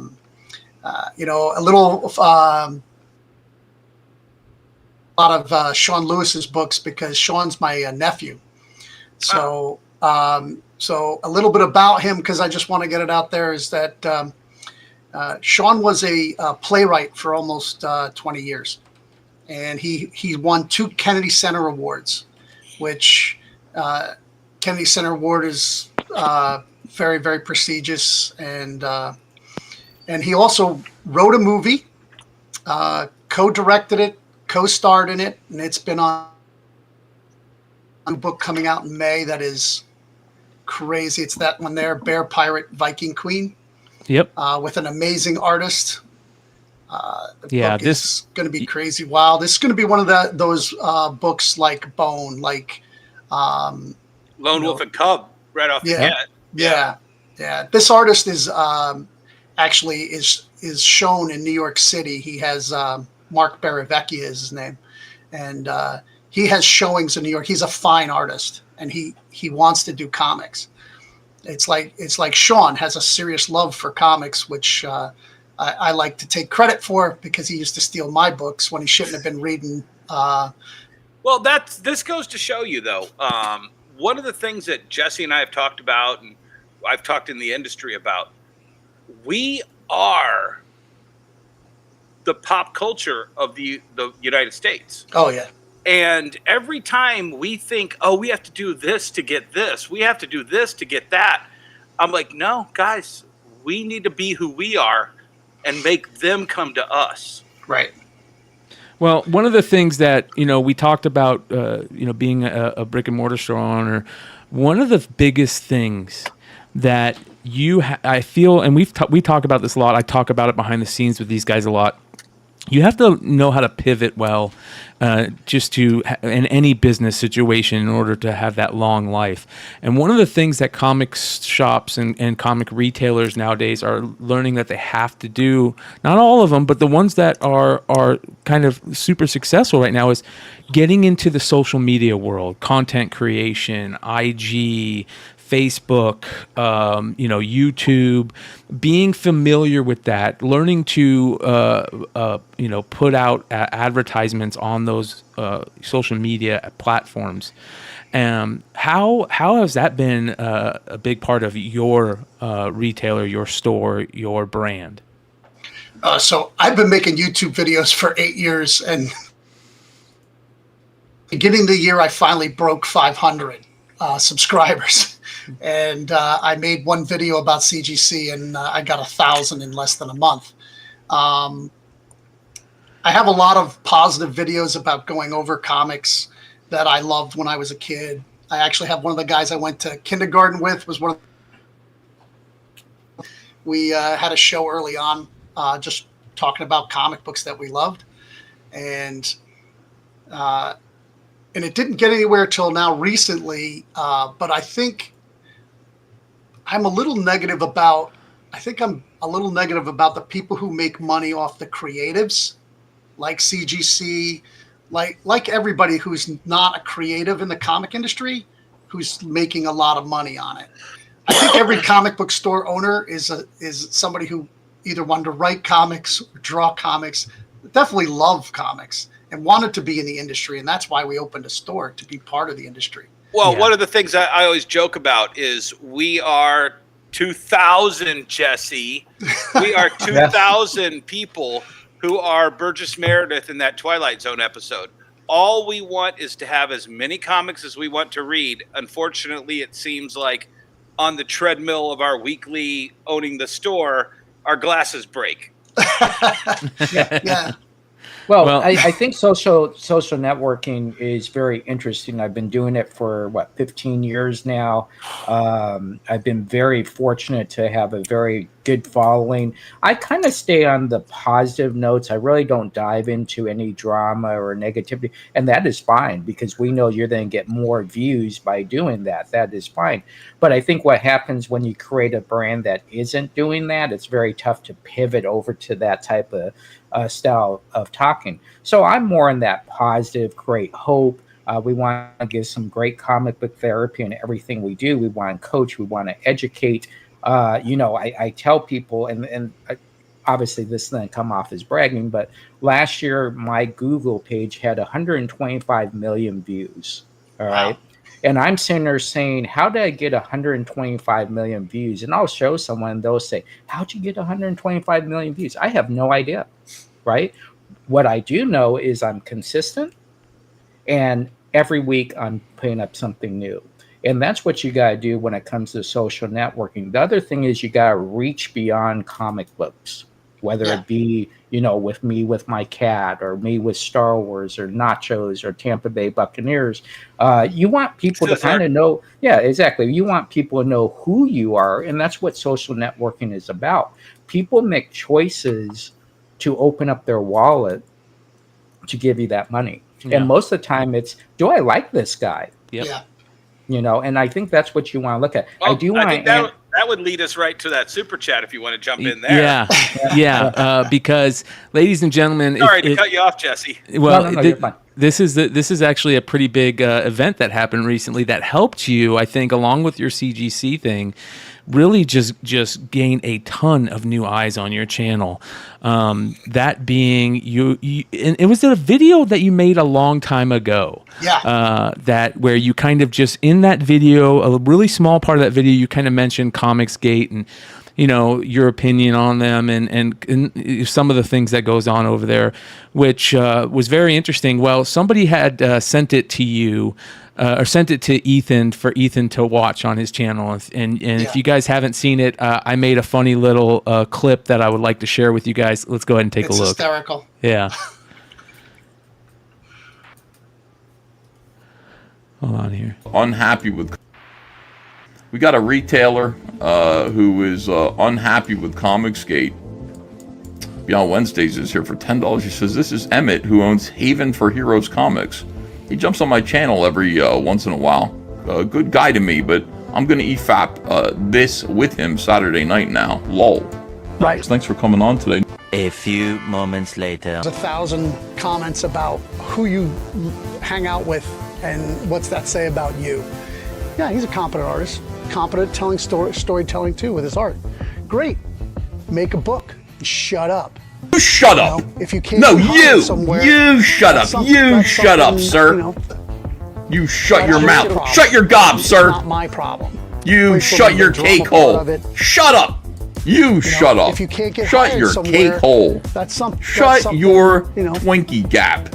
That's your You problem. shut your right? mouth. It's not Shut my your problem. mouth.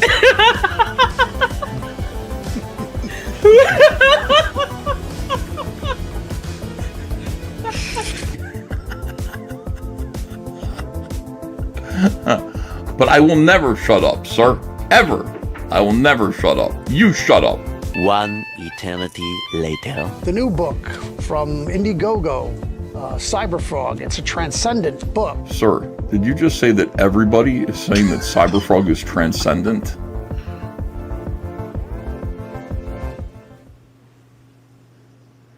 Hi, Thank Laura. Laura's in the chat.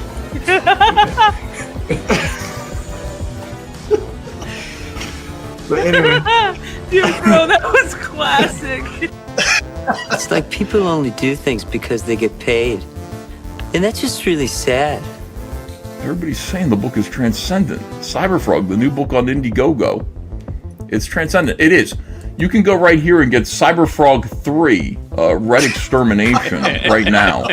Cyberfrog 3, Red Extermination, the third chapter out of 4. There will be 4 chapters. The next book is called The Green Supremacy. And I think you're going to really like it. This is what Cyberfrog 3 evokes. The art and the story were, man, phenomenal. I really loved that book. And I just had him sign it to me.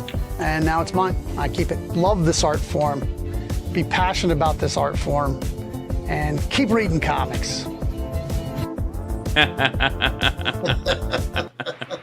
So shout out to Emmett for being a good sport. And I think that was one of the funniest things about that is there was this, big, huge roasting event that was going on. And you were such a good sport about it. You took it all in stride.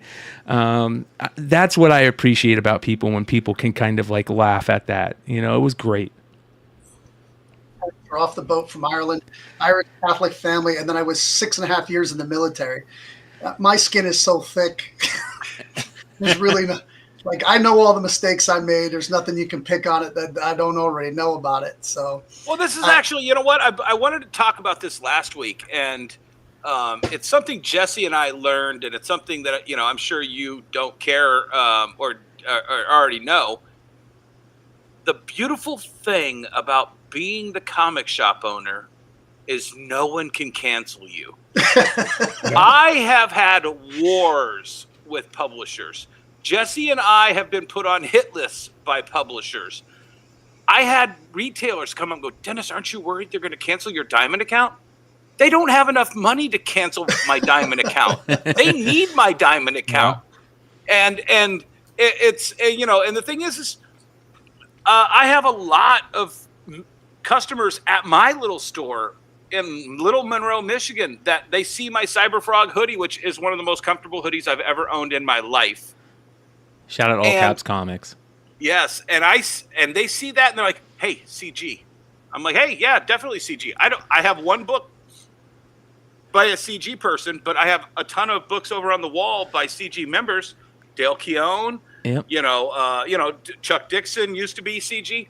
So I just think that it's funny that people get scared of this industry and they don't realize we are in the pilot seat, retailers. Right. Yeah.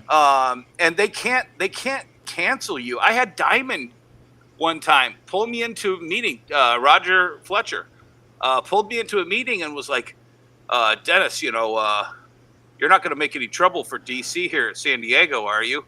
And I'm like, as long as they're cool, yeah, I don't plan on it. Dennis, I have to stop you right there. Hold on, Dennis. Yeah. Listen, ladies and gentlemen, before Dennis gets into this, we got to hit Unfiltered time. Ladies and gentlemen, we have now hit Comic Book Industry Show Unfiltered. You always listen to this.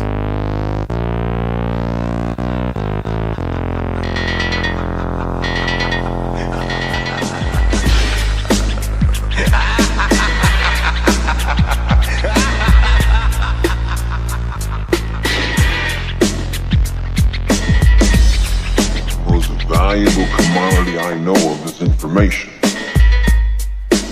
Wouldn't you agree? Ladies and gentlemen, it is now unfiltered. If you're scared, go to church. If you are worried about hearing the truth, now is not the show to be watching. And anybody that is on the show, in the co-host seats or being interviewed, now is the time to speak your mind. So we have hit unfiltered time. All right, continue, Dennis. Yeah, it's like I said, I think I was probably DC's number one protagonist in the retail community. And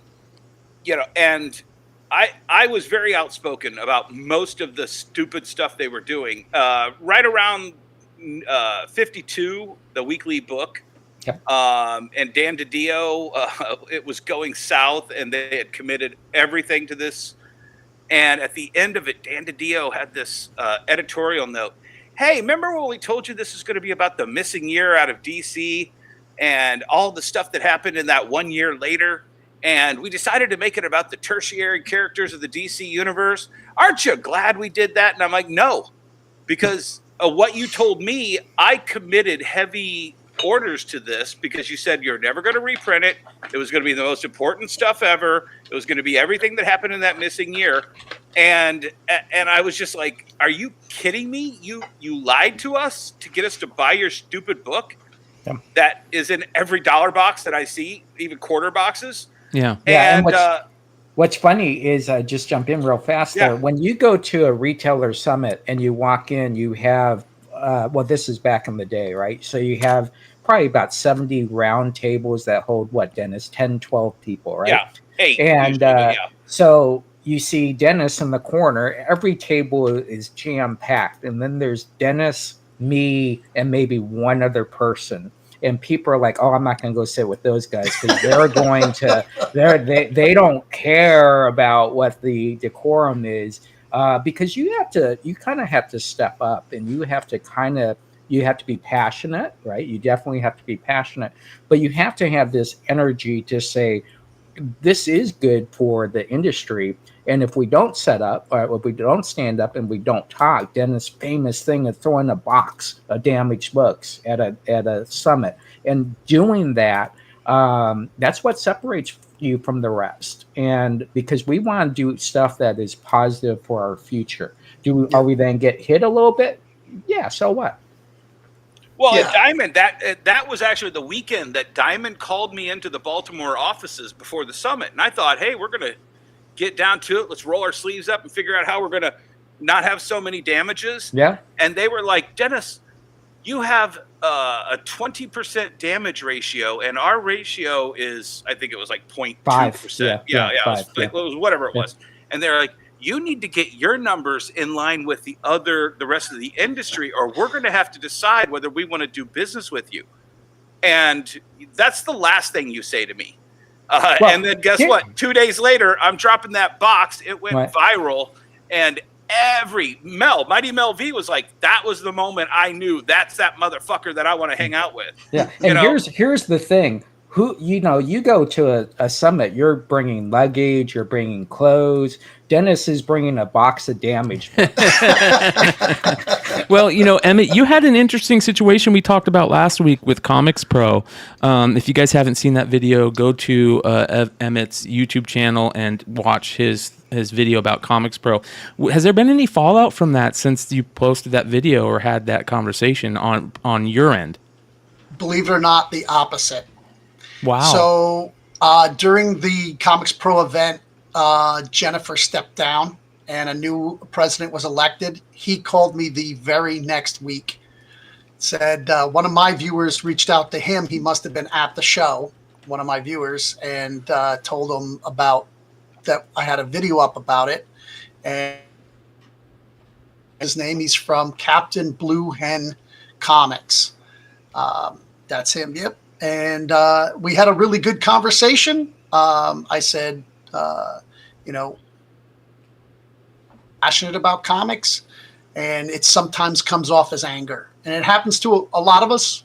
It looks like we're angry. We're just being really passionate. And I think from that incident, I don't know if it was the previous president talking to other people, and then people going, it seemed like maybe that's a little toxic masculinity. I don't know this for sure. Kind of got that feeling, right? So I'm sorry. He said it. Stop. Hold on. We're Yeah. in Unfiltered. Does anyone on that photo look like there's a bit of masculinity anywhere in that photo, let alone toxic masculinity? Maybe not. Yeah. So I think Jen is the Jennifer, who was the president, I believe, is the one second from the left. Yep. And she was very nice. I mean, she was very professional, which maybe I really wasn't. But, when they told me they were kind of giving up on kids for comics, they were handing that over to manga. It boiled up in me, and I couldn't help but say that's a huge mistake. I will take all of those manga kids, Comics Pro. Give them to me. Right. So, and then he said it definitely wasn't that. He said they did have a problem with their website in membership, and the person they had in that, when I was CCing in the email, that he possibly wasn't doing his job. So the other part of my email was that, it's either gatekeeping or incompetency. He was basically told me it was incompetency. So right, but Emmett, here's the problem. That's a good. At least, hold on. Sorry, Dennis, I didn't mean to interrupt, but at least he was able to say that. That's a big deal for him to say. That is huge. Yeah. But the point is, all three of us. No offense, Brian. All three of us live and die by customer service. No, Brian, you sell also. I'm not going to count you out of this. We live and die by customer service. 100%. Comics Pro ain't free. It is a pay to be our friends organization. Yeah. That means you are the customer. That means the 1 year I spent my money with them, I am the customer. Yeah. Jesse, I don't think you ever joined them, did you? No. So, when you sit there and you go, oh, well, it was this and that and the other thing. You know what? At a certain point, if I've got that problem with a customer, I'm giving them something free to win them back. Right. I'm saying, look, let me personally. He did that. Let me personally help you. He comped me the next event. The next year, not a whole year's subscription, but like I'm going to be able to go to the Comics Pro show that they have once a year. And it's really for the networking that I want to be, I wanted to go. I haven't spoken to anybody from Lunar. They don't have a phone number to call. Email goes to not to a person, it goes to a bunch, and you don't know who you're getting back to emails you back. There's nobody at DC anymore that I can contact. Listen, there's nobody at DC that Jesse and I even know. Right.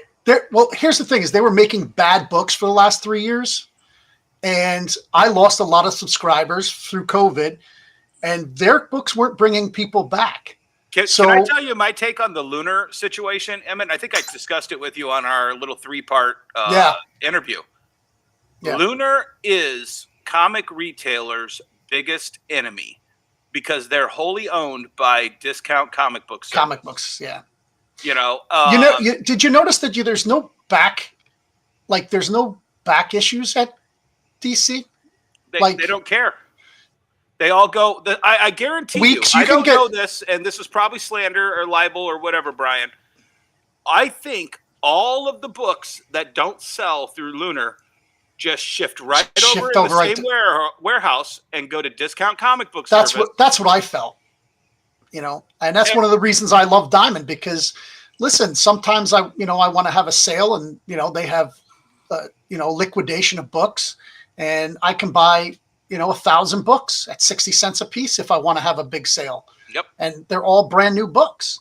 But why give that to you when your wholly owned subsidiary in Fort Wayne, Indiana, and I don't know if you go to my Instagram page, you can see I took a photo of, I was just driving to this, I was going to a purse convention for my mother and my daughter.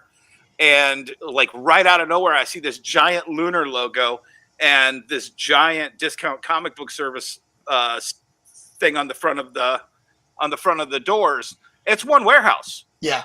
There's no pretense that it's two different entities with two different business models.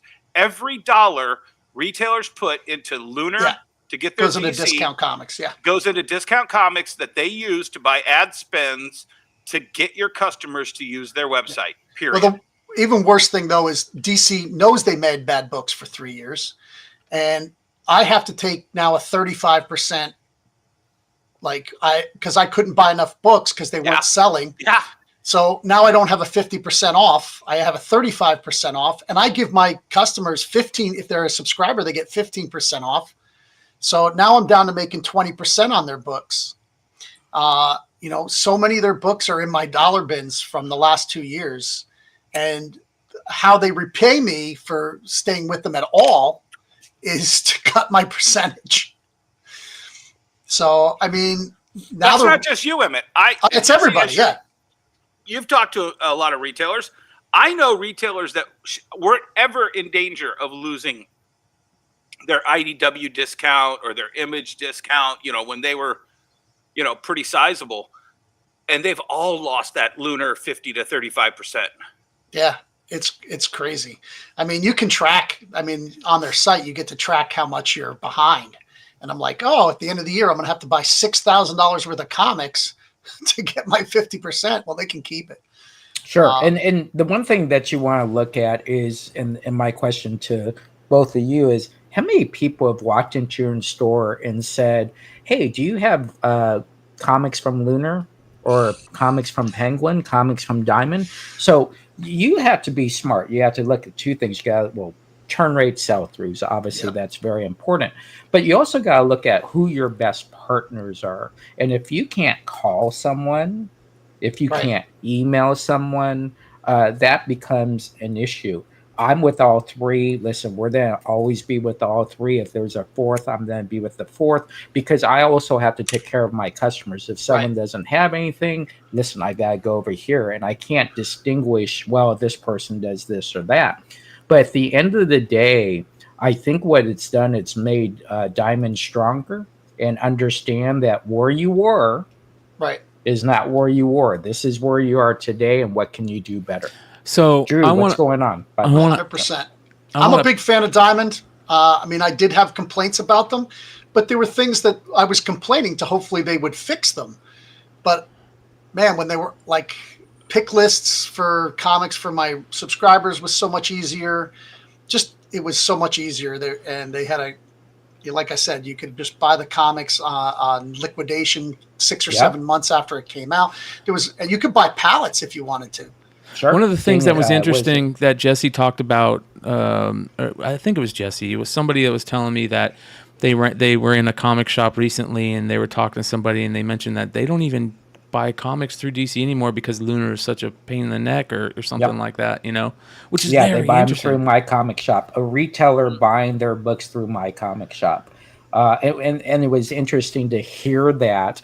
But again, that's how they roll. And, it's also a store that debit card, and it only takes cash, and he's got his little calculator right there, and he's ready to rock and roll. Does he have a cigar box for his cash register? Yeah. It's hilarious.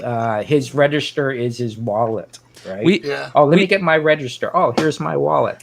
We have two big stories that I want to talk about with you guys this week. One being the Scout Comics stuff. Now, if you guys haven't been paying attention out there, the viewers, Scout Comics, a small indie publisher that a lot of the people here in the show tonight and a lot of people in this community have really supported throughout the years and, tried to really champion, is having some major issues with their creators. And Dennis, you kind of brought this up when we were talking to Nikki about, paying your artists, your creators, how important that is. And Scout Comics is taking a beating right now in social media. Well, but that answer was definitely beat worthy, Yeah. So I'm sure they're up for sale. I mean, if they're they're not up for sale. I'd be very surprised. The problem is that who wants a comic company anymore? Like, they missed the boat. If they wanted to sell, they should have been selling 2 years ago. Well, here's how it all started. This is from Jared Lujan. I wonder if he's related to Drew somehow. Drew, you got to let us know. He came out. He's a creator. He said, and this is what started it all. He said, so if you're a new creator, please avoid Scout Comics like the plague. Haven't paid me for a book out over a year. Won't answer emails. We delivered a completed, profitable book and still got screwed. And he just continued to go on. If you guys aren't in the Discord, Beyond Wednesday's Discord, I suggest you guys go check it out. You can find the link below. Shout out to my boy James Kreider, who you guys need to follow on IG. One of the best content creators for comics on IG. He started posting all the posts, and it just goes on and on and on and on. He's definitely not alone, and it's not just Scout. Yep. Yeah. And I think that's I have really a friend who worked for DC. So when they put out a trade paperback, he's supposed to get a check. He has to chase them down. He has to actually follow what's being produced and then chase them down to get paid. Well, he has to keep sending them copies of his contract. Yeah. This isn't the first time that we've heard rumblings about Scout in the last, I'd say, 2 years. Well, and let me just, and I'm really good friends with Joe Pruitt, like best friends. And this happened over at Aftershock. Oh yeah. You know, there's so many of these publishers that they've got really good ideas. They got really good blueprints. They got a really good business model. They get all of these great names in early. They get a lot of groundswell. And Bryan, this will go to my ongoing discussion with you. They have really good ideas, and there are a lot of people who have some bad ideas that are just like them, and they're chasing that Hollywood movie check. 100%. They're all chasing that Hollywood movie check. And guess what? There's only one person that gets that Hollywood movie check, and that's Robert Kirkman. No one's ever going to see a check like his. Oh, not like his, but a lot of them have made checks. They buy the, you know, if you get an option, it's either a no pay option or it's a pay option.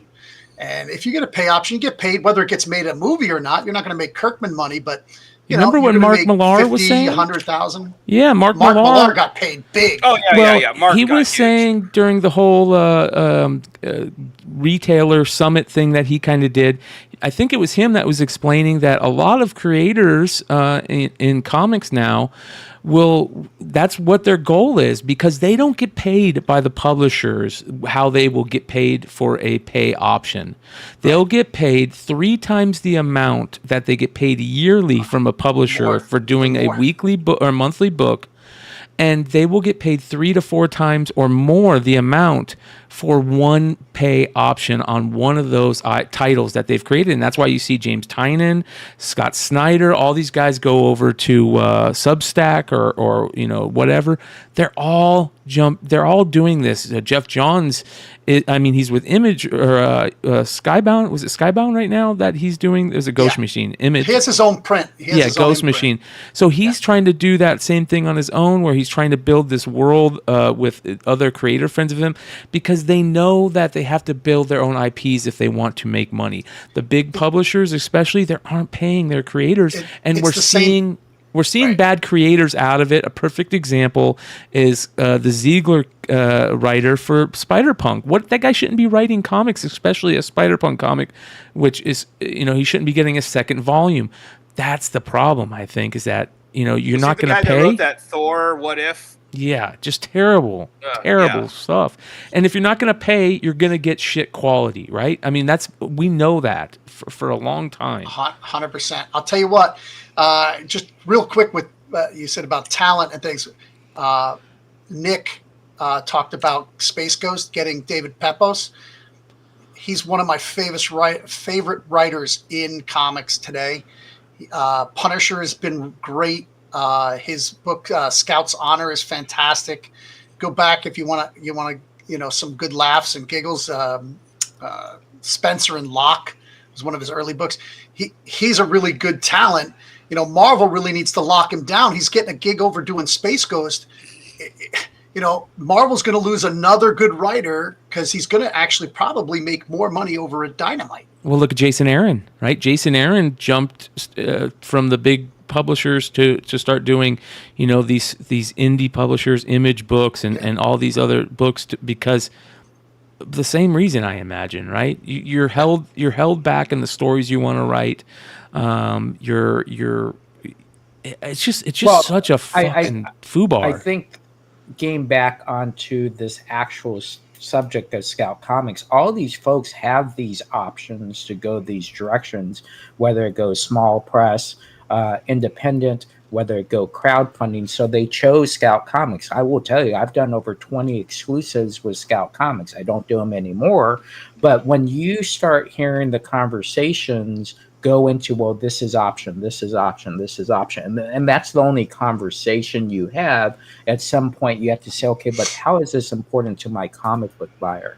Well, So I think when you start looking at this and not paying people, I think that becomes a issue of, well, a couple of things: poor management, number one, but number they're using two, they're using the money to pay the management to try There to you make go. Hollywood deals instead Right. of paying the producers, the comic creators that are giving them the IP that they're being able to take to the studio. exactly. And so I think that's what has happened here, because you got to keep in mind they had a deal where every book that was coming had a potential for options. Yep. It was in their contract for every single title.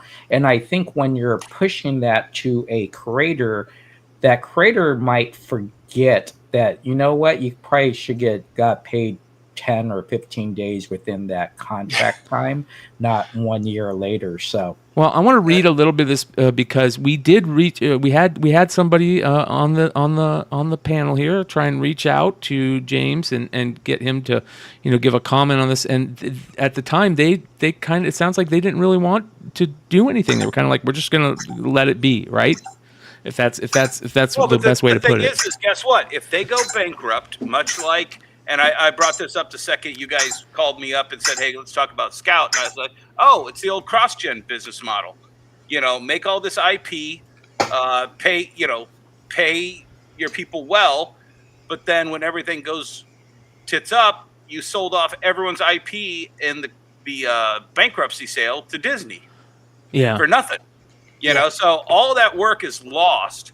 And when these creators sign over to Scout, and Scout's the one that holds those IP deals, what happens to those? Do they just go, when the bankruptcy happens, do they just all go to nothing?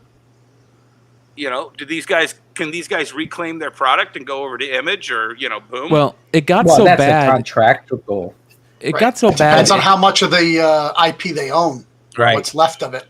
It got so bad in the social media, people coming out and all these creators. I mean, it is ridiculous the amount of creators that came out saying the same thing about Scout, that they had to put out a statement. They couldn't just, keep their mouth shut, which a lot of, that's kind of the right way to do in a lot of situations, but not this one.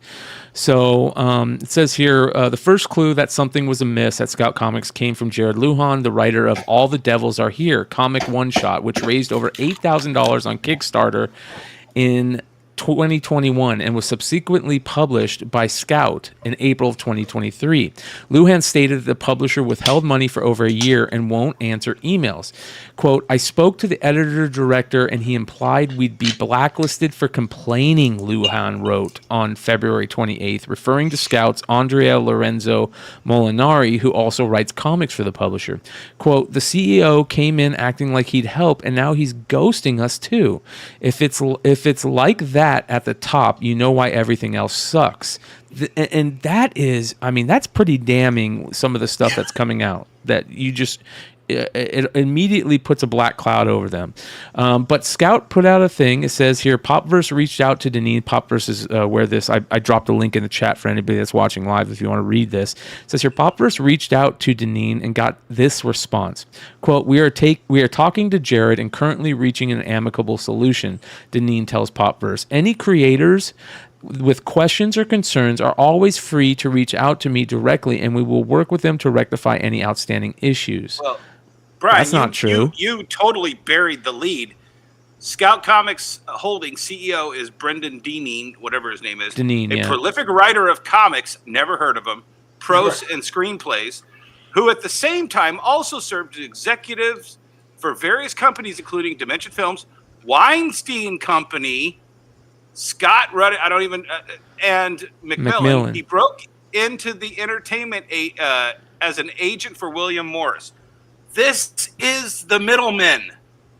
You're right. Yep. This is somebody who was running around Hollywood, saw these sucker geeks, decided he was going to give us a wedgie, come over, get them to do his dirty work for him so he could just take these over to his buddies in the entertainment industry, sign a deal for himself, fuck them over. And the thing is we need to be more transparent. We need to flip the tables. We need to chase the money changers out of the temple. Wow.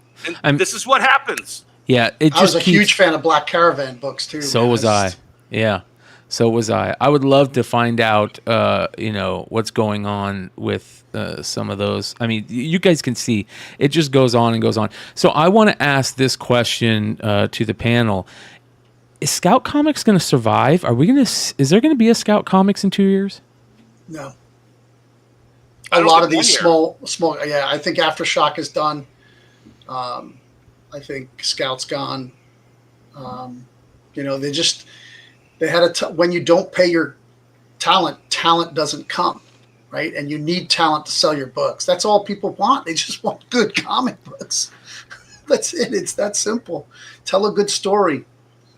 I don't want to read this, but in the private chat, I threw a letter to the industry I wrote over 10 or 12 years ago. And in it, I'm talking about this industry chasing Hollywood movie checks and not figuring out how to capture that next generation of kids. Yeah. To be our so many writers are re-engineering or reverse engineering their screenplays. Yeah. They've tried to get into Hollywood. They get a book to a time. Yeah. If you got in print, you had a really good shot at getting an option. So they're trying to, and it doesn't work.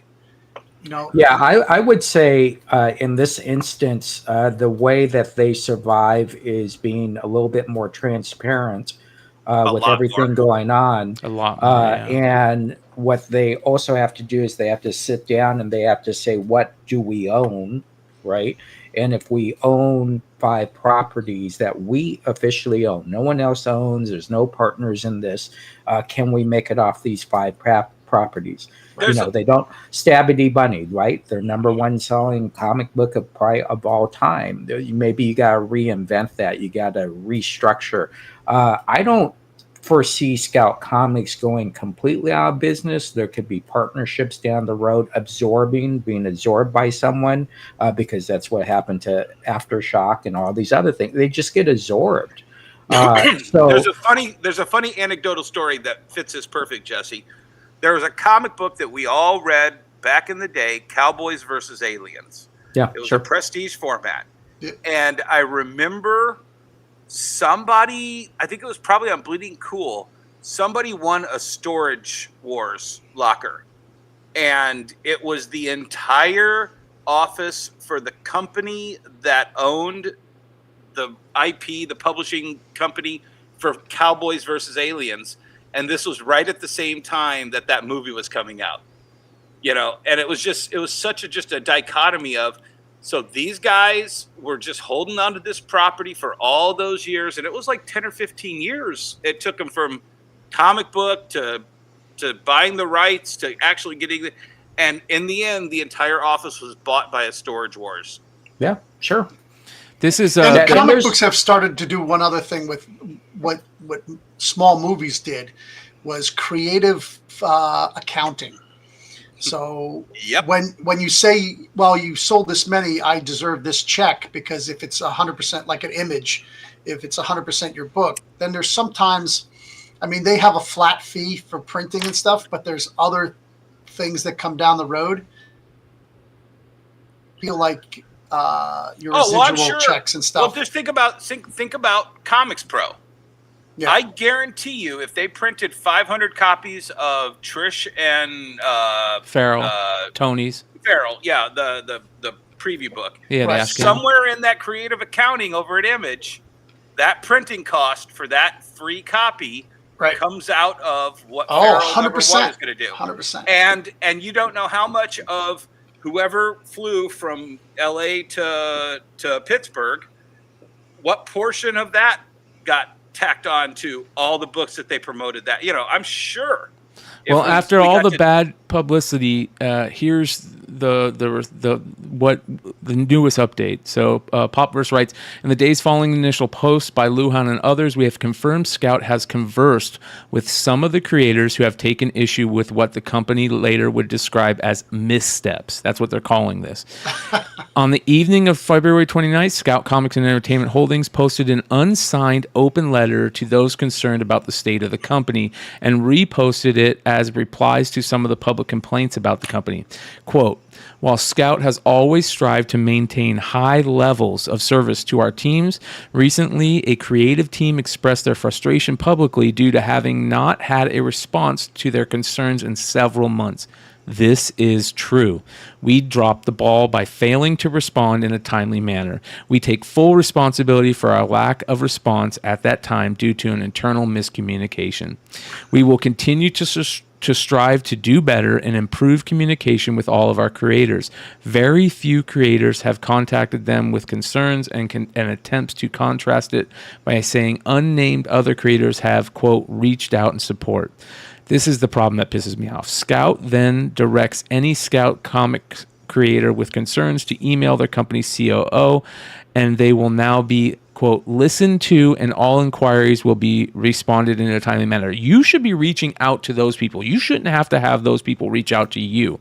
And then that CEO should have walked into account and said, who do we owe money to? And here's I where will they personally call every one of them right now and make an arrangement to pay them. It says here, and this is the big problem that you never do. Okay, there's certain things, there's certain etiquette with social media, and live streaming. Like my heads up to all my mods. You guys know this. I've said this. I don't block people on this channel. You know what I mean? If you have an opinion about something and I don't like it, you're not going to get blocked because of that. I want those opinions to happen. This is an open, arena to have conversations.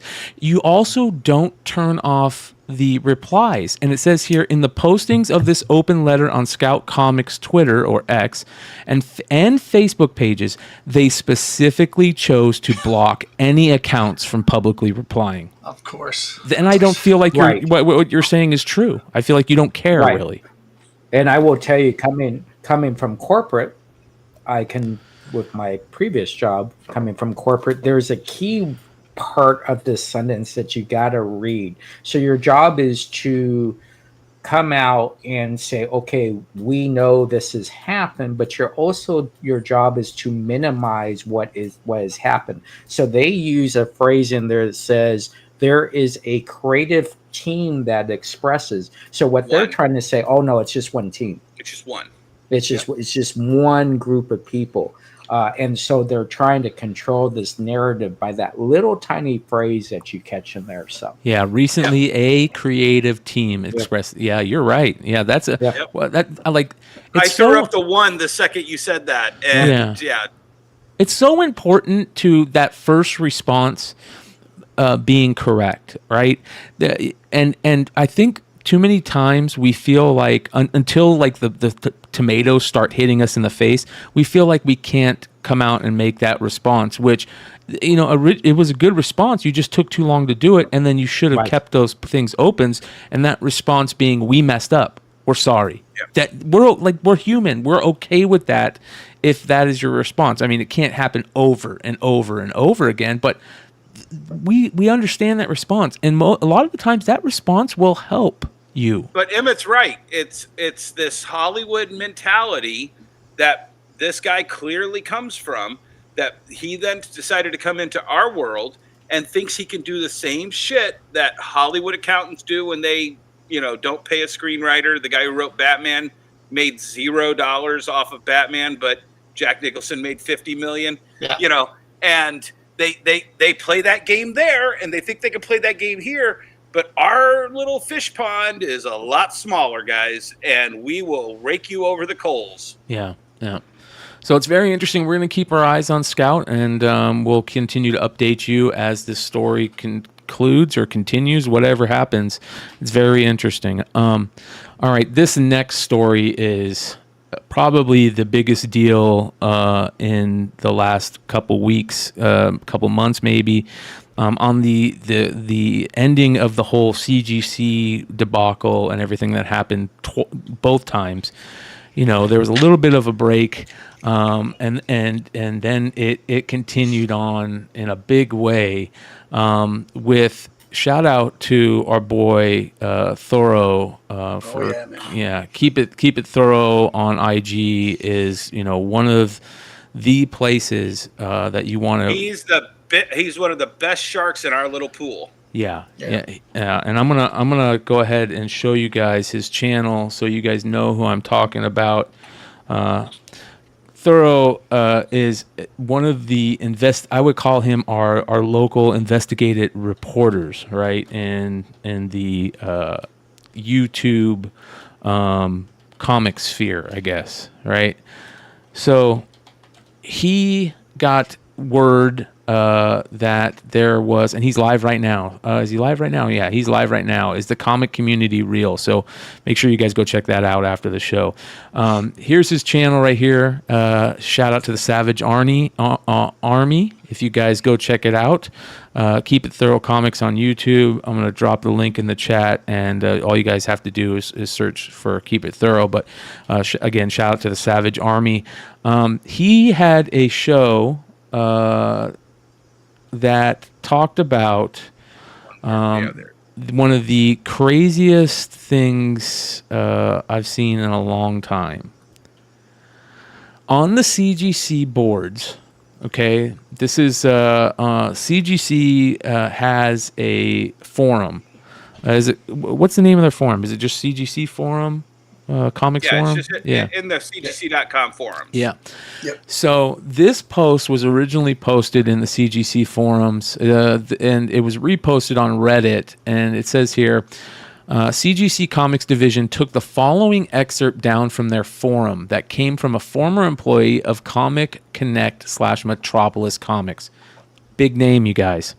Metropolis Comics, Comic Connect, one of the biggest names in comics, auction house, you know, 1/3 of every giant sale you've ever heard about in comics came from these guys. Yeah. So this is the post, and you know, we're just going to read it really quick. A lot of it is, you can tell it's a disgruntled employee, okay? And we're going to key in on one major point. Whenever a disgruntled employee puts a post, you know most of it is going to be just anger. And, you know, whether it's right or not, you kind of have to, like, you know, separate the wheat from the chaff on this one. And you can tell he's pissed. He says, former employee here, I have firsthand experience working for Comic Connect Metropolis Comics. Enjoy.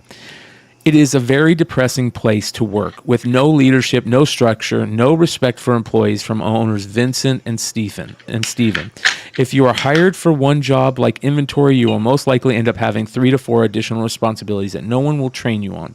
They hired a new CEO this year, and he has already quit the company as of September 1st. They fired the COO not long after the new CEO arrived. And in true Comic Connect Metropolis fashion, they expected him to act as both CEO and CEO. Not only is it unstructured, they have very shady business practices. All right, here we go. This is it.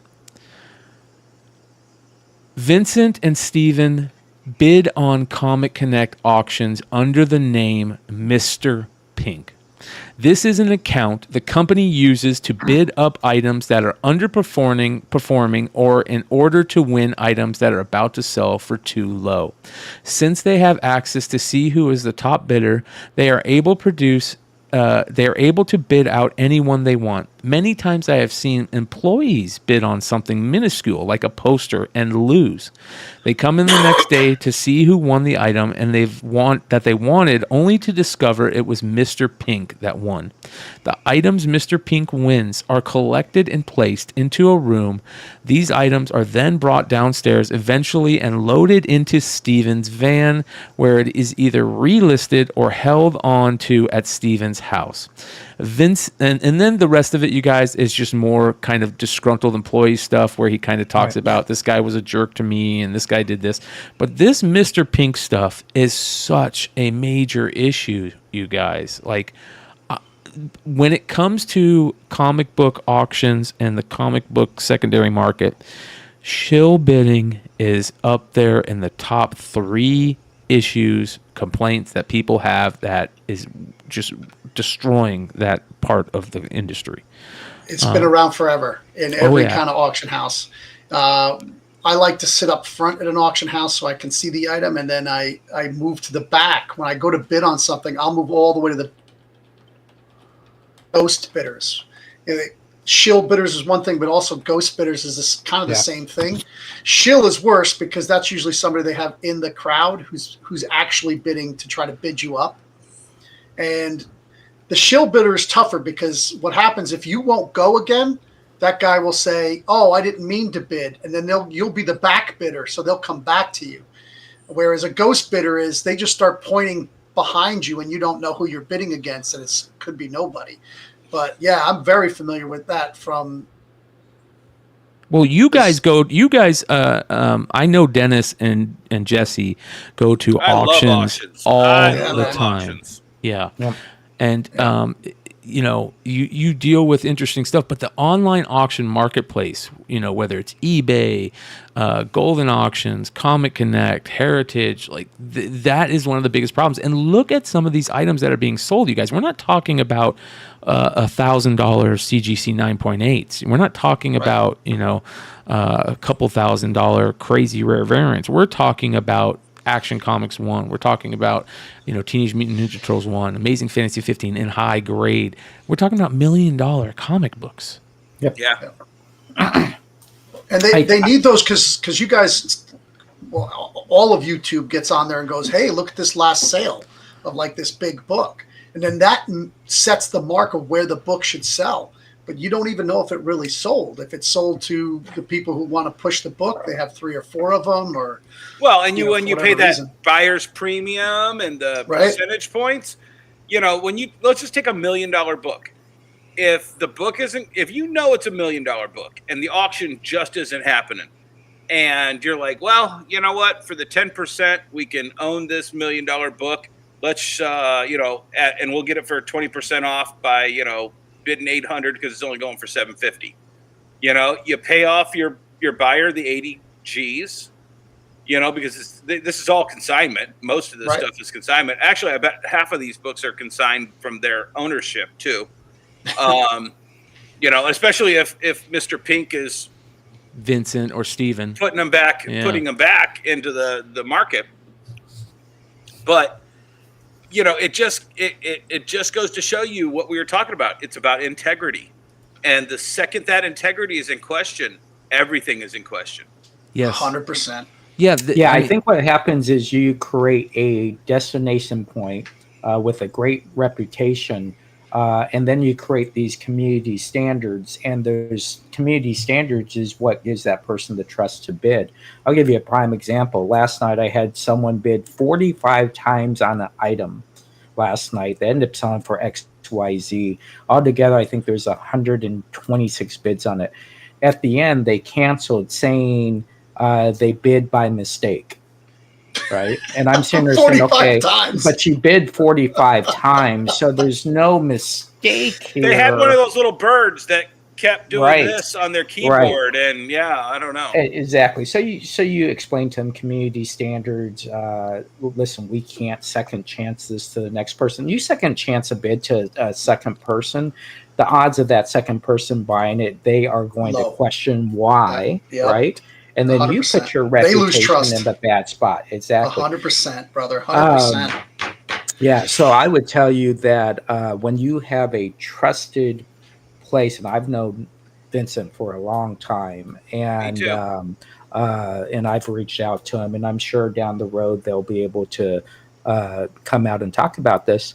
But I think at the end of the day, you're trying to protect your community standards again for everybody as a whole. I would question someone that comes on and says, well, these employees were bidding on it. Well, why are employees bidding on stuff on the own page? Right. That's not allowed just because because he wants it. No, that's not allowed. So the question here, is Well, I mean, but here, hold on though, Jesse. I'll play devil's advocate here for a second, though. Sure. If everybody is whispering about Mr. Pink, and you lead by example, and if it's much like the CGC scandals. If people see this thing going on and that thing going on, then you think you can get away with something too. You might just swap out a book, and you might Here's a prime example. This is how I read this. If the guy doesn't quit or get fired, would he bring this up? Right.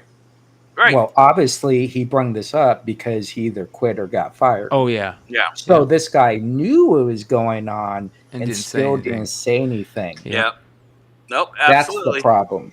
Yeah. Hey, integrity takes courage. Yes. Oh, it does. Yes. Integrity is what you do when nobody is looking. Yep.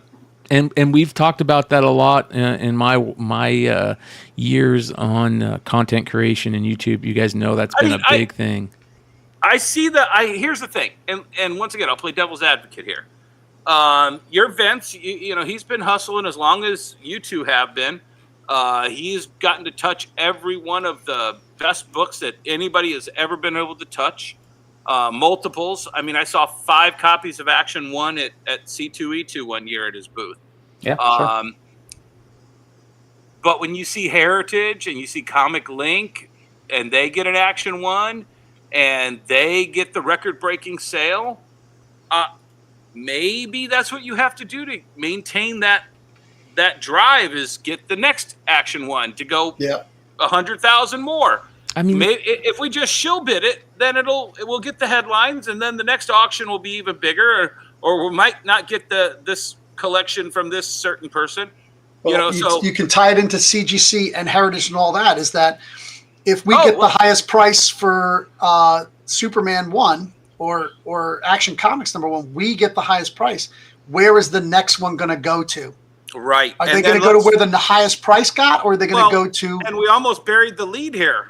This whole thing started because CGC Forum did what? Took the post down, and that is another great point. Well, the second you do that, you make me think that you're in bed with these guys. What are these guys doing for you that is making you just like that not have your standards? The Promise Collection getting a little thumb on the scale on a few of them. Just like that 9.8 that was a 9.6 that got cracked and pressed and came back in 9.8 and broke the record. I think it was the Spider-Man 1, and it still had that 1/4-inch giant spine tick, and you just go, okay, well then why are you taking this post down? This is the community just talking amongst themselves, CGC. Oh, because you might be a little complicit in this. And that's the problem. Like, again, CGC, you've gone through 2 major PR nightmares in the last 3 months. And here you what are you doing? Are you just saying I want a third? Let's keep it going.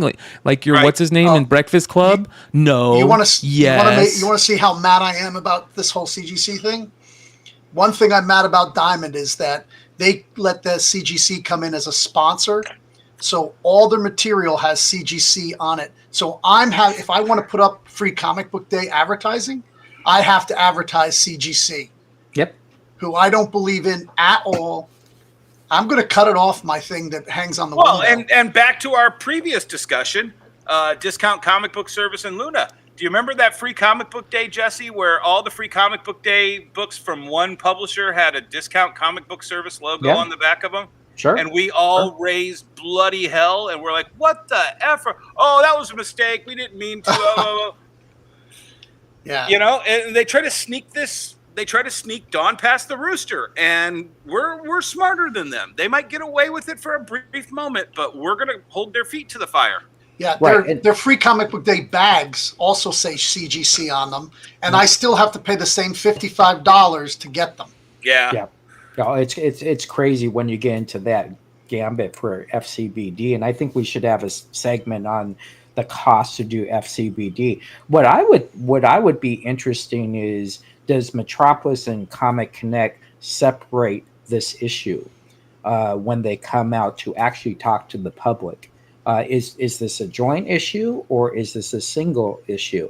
That would be very important. Well, and if you, oh, sorry, go ahead. Jeff. No, go ahead. No, and no, I was no. just going to say, how much time do you let this go before you don't say anything? And I'm going to bring this up because it's one of those investigations that I'm hoping the industry takes hold of under grade gate. Yeah. You know, how do we know that the books that Mr. Pink is bidding on weren't slightly undergraded Yep. because they got a relationship with CGC? Hey, CGC, we're not going to press this book for our client. We're just going to send it off to you. Give it the 8.0 that it's probably going to get, and then we'll buy it, and then we'll press it, and we'll send it back to you, and you give it the 9.0, and we'll make 100,000 extra on this book. Yeah, could be. I'm just saying that's a could be, but I know that undergrade gate happened. Here's the I know it problem, happened with Dennis. CGC. Here's the problem. In the past, right, some of us, including myself, may not have all this backstory knowledge like a lot of you retailers guys got. So I'm sitting here going, well, CGC is the spear of the tip of the spear, right? Like Matt Nelson has always been really good to me. He's a good guy from what I know, and I see CGC is making a lot of my friends' money. You know, their businesses rely on it. Like CGC is a good company, and then I start seeing things like this. And I start seeing things like the reholders, and I start seeing things like those employees that they fired, and I start going, hold on here. There's a problem. And it not only makes me go, not only is there a problem in CGC, I start thinking to myself, well, now there's a problem with grading comics being too subjective. Like it starts to make people think about so many negative things that it hurts all of us. Yeah. And Bryan, you know, you said there was 2 scandals. It's actually 3 because one of them is 2. The one guy stealing the books, but his wife was printing out labels. Yes. And they haven't addressed that at all. Yes. How many labels did she print? Do they know what she printed? That's Well, scary. and They passed them on? here's the other thing. She was in charge of the eBay, whatchamacallit, the eBay submission service, the verification process. How many books went through her desk that might have gotten swapped out too? I don't know, but that hasn't been addressed in this. But if you're doing one thing over here and your wife's in charge of something over here and you're shady as hell and you're suing both of them, I wonder what was happening over there. And why are you stealing? Why are you suing them when they stole stuff out of your facility that you're responsible for? Yeah. Why don't we have bracelets? That's what I don't get. There's a reason why CGC is not arresting them. I'll tell you why. I busted hardcover thieves that represented $10,000 in loss from me, and at least $50,000 through other Detroit retailers. And we went to the prosecutor's office, and they were just like, "Yeah, it's comic books, right? What? How much could this stuff be worth?" And they just don't understand. The law enforcement doesn't understand that comic books are money. They think it's just, knocking over a candy store. Well, shout out to Paul Lesko on Twitter or X. I gotta start just saying X.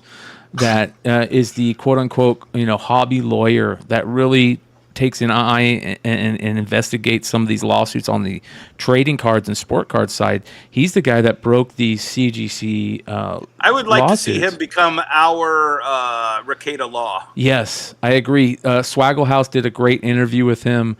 So I really appreciate, like, Swaggle House just keeps, make sure you guys go check out Swaggle House Comics. Swaggle House does good stuff. Yeah.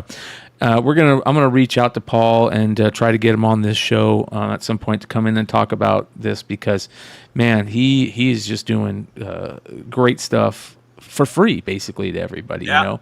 So it says here that, remember how last night I tweeted we'd likely get the defendant's response to CGC's complaint in the CGC versus Anello matter. And with that filing, we could start deep diving onto this case to see their position. Well, it says here, we won't, because the defendants asked the judge for a 14-day extension in order to provide the parties additional time to discuss potential settlement of this action. And I said that when So- this story broke. And that's They why are CGC gonna didn't make arrest this them. disappear. You got it. Yeah. You got Because it. because guess what? If their defense attorneys decide to start getting into interrogatories and get into discovery, then all the CGC info just comes right out. Sure. And then you got state to state. So you got your crossing states. So, it could get pretty deep into that conversation. But I think at the end of the day, how does this affect a comic book store? And that's going to really depend on the comic book store's coaching ability. Do they sell CGC? Do they sell graded books? There's a lot of things that come into a retailer when we see this stuff that we have to analyze and say, okay, but how do I sell one more book? Does this help me sell one more book? Does it distract me from selling one more book? Or is it tremendously important for me? And I'll Dennis, explain- and real fast, Dennis, just for Dennis, who's a big CBCS person, right? This helps Dennis prove the fact that, hey, this is why you should go with this company.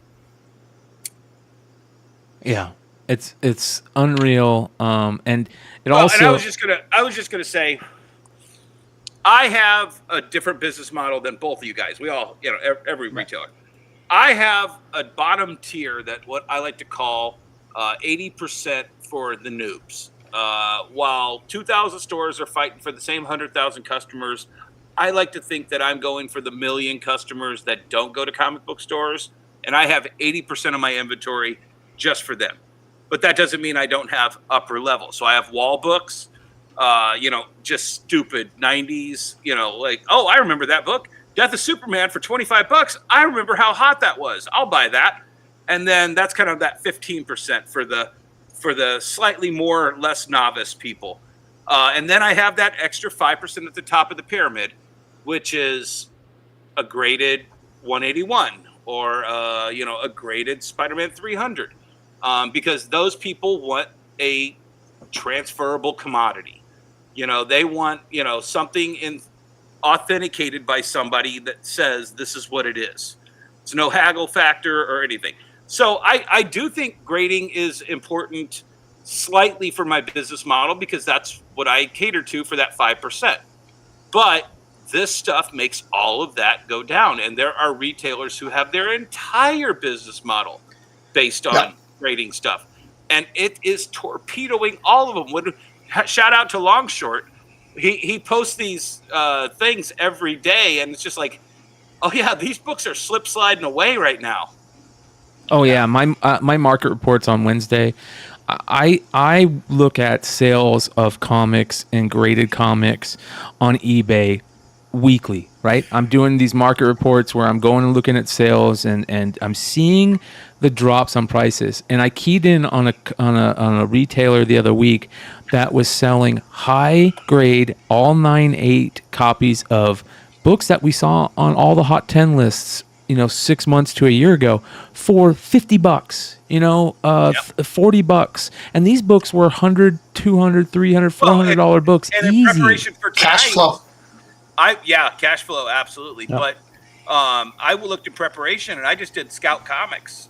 And, dude, Scout Comics are already starting to tank, and they were already not that great. It was so on the bottom rung as it was.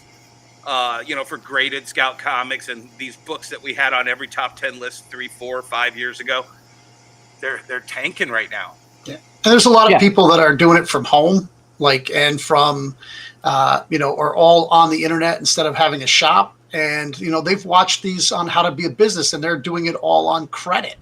Yeah. Right? And they bought all these books, and they Price Comics. Price Comics. Yeah. Well, so here's a prime example. I just was talking to someone. I say this. By the all way, time. Thorough is in the chat. Yeah, I just saw that. What's up, buddy? What's going on? You have 2,000 comic book store owners. As of last Friday, there's 77,500 plus people that sell comic books on eBay. So we're such the small minority when it comes to selling. Now, we sell a good majority of the books as a whole because we do have tremendous backstocks, turn rate, sell-throughs, and bottom lines. But when you have people holding stuff that a certain book will determine if they stay in business tomorrow, right? Because they're out of their garage and they got to pay mom's power bill for using their power to keep her phone on. That's a whole different stage. And so I think when you look at the 17,500 cities in the United States and there's only 2,000 stores, how many cities don't have stores? So when Dennis says 80% of my inventory goes to that group, the underserved, the orphan customers, customers. There you go. Orphan customers are driving the business. And then on the flip end, when you're looking at trend, I would ask people to look both at static sales and auction sales and determine the difference in pricing there, because there is a big difference of a hot auction versus a static sale where you can literally go on and buy it for $50, yet at auction, a live auction that I do, will sell for $90, right? So it's a very interesting concept. But what comic book retailers have to do, we have to be in the trenches 7 days a week, 370 days a year, basically. There's a point where Bryan had to mute me. Why? Because those were 12 sales on eBay that I had while I'm talking on the show. We always have to be selling. Yeah, 100%. Yep. I want to talk about that, and you guys and your peers. We've talked about having this high standard, right, for the companies that say that we should use them because of their high standards, aka Metropolis, CGC, Comic Connect, these companies that are at the tip of the spear, how that standard isn't being held. We talked about the publishers and the creators that this standard isn't being held, and that there's a big problem. I want to talk about your peers. We're starting to see we talked about the social media and how things are changing with technology, and one of the biggest things in comic books retailers world is live sales. We talk about Whatnot ad nauseum for a few years on the channel, going from, this thing is great and it's going to be amazing, to just this quick, huge. So where the fuck is my Wi-Fi? Yeah. This quick, huge, drop that we saw. And, Dennis said it. So, tech guy over here, the feed's dropping out. I finally said, who the fuck do I gotta blow to get a tech guy over here? And they just looked at me. They all heard me say fuck, but they didn't. And that's the type of stuff that we're seeing. We're seeing this standard fall, right? And eBay Live came along, and we went, holy cow, this is going to change everything. And listen, you guys, I'm walking a tightrope here because I got a lot of friends, including friends on this panel right now, that sell heavily on eBay Live, and they do a great job doing it. But I got to be honest, I feel like eBay Live is really dropping the ball on this. Their high standard is not there, and I feel like they're starting to let in some of those money changers to the temple lately. Right. Yeah, I thought that they would eat Whatnot's lunch once they figured it out. I think they did. Mean, Whatnot's definitely did. Whatnot's model is to sell. They probably thought they could be sold to eBay, maybe to Amazon, build up a customer base of both sellers and buyers, and then just sell the whole thing off. You can tell by, one, they're not public. Two, how many people are actually own the company, and how many rounds of funding they've picked up on. They're on 6 rounds of funding. Yep. It's but here's the thing: every time they had something they thought was going to be that, they opened a box of 86 Fleer at the National, and it was a rigged box. And then they accidentally sent the Jordan to the wrong person. And then, whatever that Fluffy Bunny or something that won two giveaways in a row. But, seeing all those things, Dennis, I figured eBay was on watch and that they were going, these are the things that we are going to say, okay, these were mistakes that other people in this field have made and we're going to stay away from them. And I truly feel like they brought them on. Yeah, they've started to brought them on. I've had so many people reach out to me in the last month saying, I was on eBay Live, I saw this seller that was doing some of the craziest things I ever saw, and it really put me off. And here's the problem, though.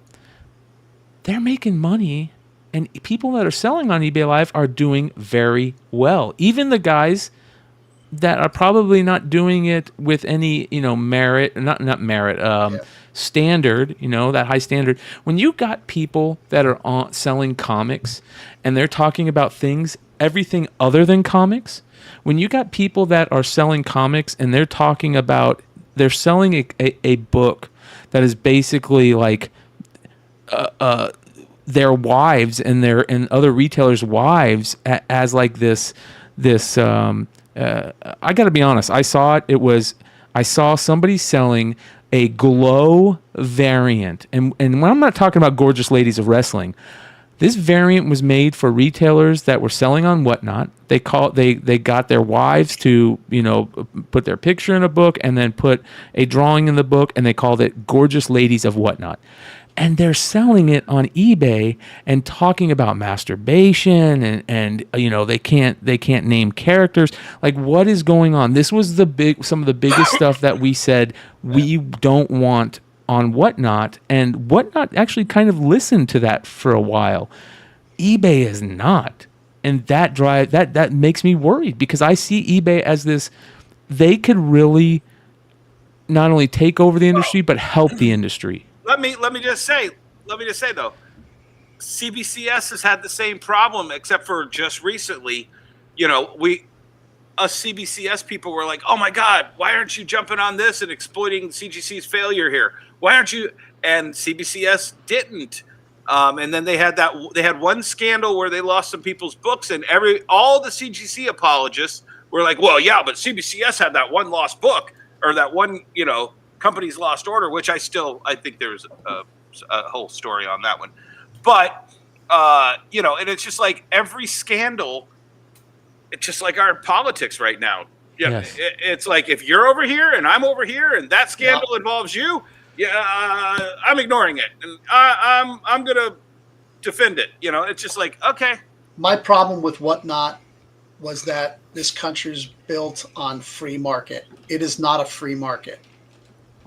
If I sign up and they accept me and I get to go on there, because for a while they were gatekeeping that too, only certain sellers, blah, blah, blah. But if I had an auction that failed, I got nothing. But if one of the people they have in their top tier has an auction, they give them money, they give them books, they give them zero. They don't have to pay any fees. How is that? How am I supposed to compete with somebody who's getting all those advantages? Yep. And, a lot of this stuff, they've taken away all these boards of licensing and where they don't, it's just the Wild West. They can do whatever they want. And they're like, oh, well, this guy brings 300 people to Whatnot when he has a show. If his is not successful, that's our fault. How's that Whatnot's fault? Maybe he didn't have the right books. Maybe it wasn't the right time of day. Why, wasn't the right week. Yeah, I mean, like, I'm just jumping in on some of these sellers on Whatnot that we're seeing. Well, that's Stash Loot right there. That's one of Whatnot's boys there. Stash Loot, of course, Epic Nation, which we've talked about ad nauseum. Melinda's Comics. There's and again, eBay is not out of the doghouse. Like, that's the reason we're bringing this up, because we don't want to see that happen. We feel like they could do this right without having this period of time where they have to fix so many problems that they've created themselves. Well, and it just goes to what I've always been saying. You have to work. You have to police your own. Whatnot. You guys called out Epic Nation. Thorough called out Epic Nation. Everybody called out Epic Nation. Thorough just called out that guy who pocketed and cupped that Magic card that came up. You've gotta. But the thing is if Bolo doesn't do anything or Mellow Fellow doesn't do anything and they hold the keys, then you just gotta vote with your wallet. I voted with my wallet about Lunar. A couple topics ago. I wouldn't touch Lunar with a 10-foot pole. I don't have to sell new Batman comics. I'm good. Whatnot, after that Wi-Fi incident, I had one more stream just because I had already had it queued up. I haven't had a single one since then. And I mean, it's just sitting there. AKA Mr. Bolo, Thorough, he's the guy that basically was the mid-tier overlord above comic book people. I want to talk about that real quick because one of the things that I've noticed with eBay that I feel that is a problem is Whatnot did a good job in hiring Bolo, to be honest. I mean, and here's why. Because Bolo has his finger in what the industry is doing, at least the collectible world, right? The speculator world, the collectors on our end. He knows a lot about that. He's been part of this world for a while. They brought him in to use that information. I feel like eBay hasn't had anybody on their team that knows comics. Jesse, I know you've been silent for a lot of this, but what do you think? So I think, I go with trend and history, and it's very, very simple. I was one of the first 2 live streamers ever to live stream comics. We're going on almost 9 years now, which is crazy. I created the first group of sellers ever to do group selling, which is Comic Book Shopping Network, which still goes, and we don't charge, and it's free. I'm also eBay beta. And what I've learned from eBay beta is someone that has 86,000 lifetime feedback, no negatives. We ship out the next day. We do everything an eBayer is supposed to do, or a live streamer, or a business is supposed to do. I see someone talking about returns. I haven't had a return in 15 years. I don't know what you're talking about. But again, that's my business. Take care of the customers. So when you go in as a live streamer, your job is to create a business. Right now, we sell about 2,000 to 2,500 books a week on live streaming on eBay. That's my focus. And everything else that goes around me, I ignore until I realize that person around me is giving bad service. That person giving bad service around me will make me lose customers for my show. So then we have to raise our voice and we have to go to the uppers on a business that is still growing. I can tell you eBay Live is still growing. They have a long time before they get out of beta. So the companies that you're seeing that are coming in right now, do I agree with who's in there? Probably not on some of them, but on others, I say, listen, we're great partners. We talk every day. I don't think there's any goal to be competitive against Whatnot right now. I think their own goals is to be competitive about themselves. eBay and eBay Live are 2 separate companies. eBay Live has its own computer system. eBay itself has its other computer system. Nothing syncs. So I think what is going to happen is at the end, they will get to the dance. But they're going to get to the dance on their own game plan. They're not going to really follow anybody else's game plan. You got to keep in mind, you got a company that has 100 million people on their app, all right? They're using less than 2% of those customers right now to shop on eBay Live. So they can't go full blast because no one's going to be able to handle that. I spend 5 hours every day packing. I don't want to be packing for 5 hours. Right? That's ridiculous. I want to be selling books. Yeah. So at the end of the day, I think eBay Live will be very successful. They have to take the bumps. They have to have their feet held to the fire. And at the end of the day, it will be up to them to either listen to the sellers they have now, and grow, and also understand sometimes sellers come over, and obviously some of this stuff I have to be careful on what I say. A lot of sellers come over because they're not allowed to be on the other platform anymore.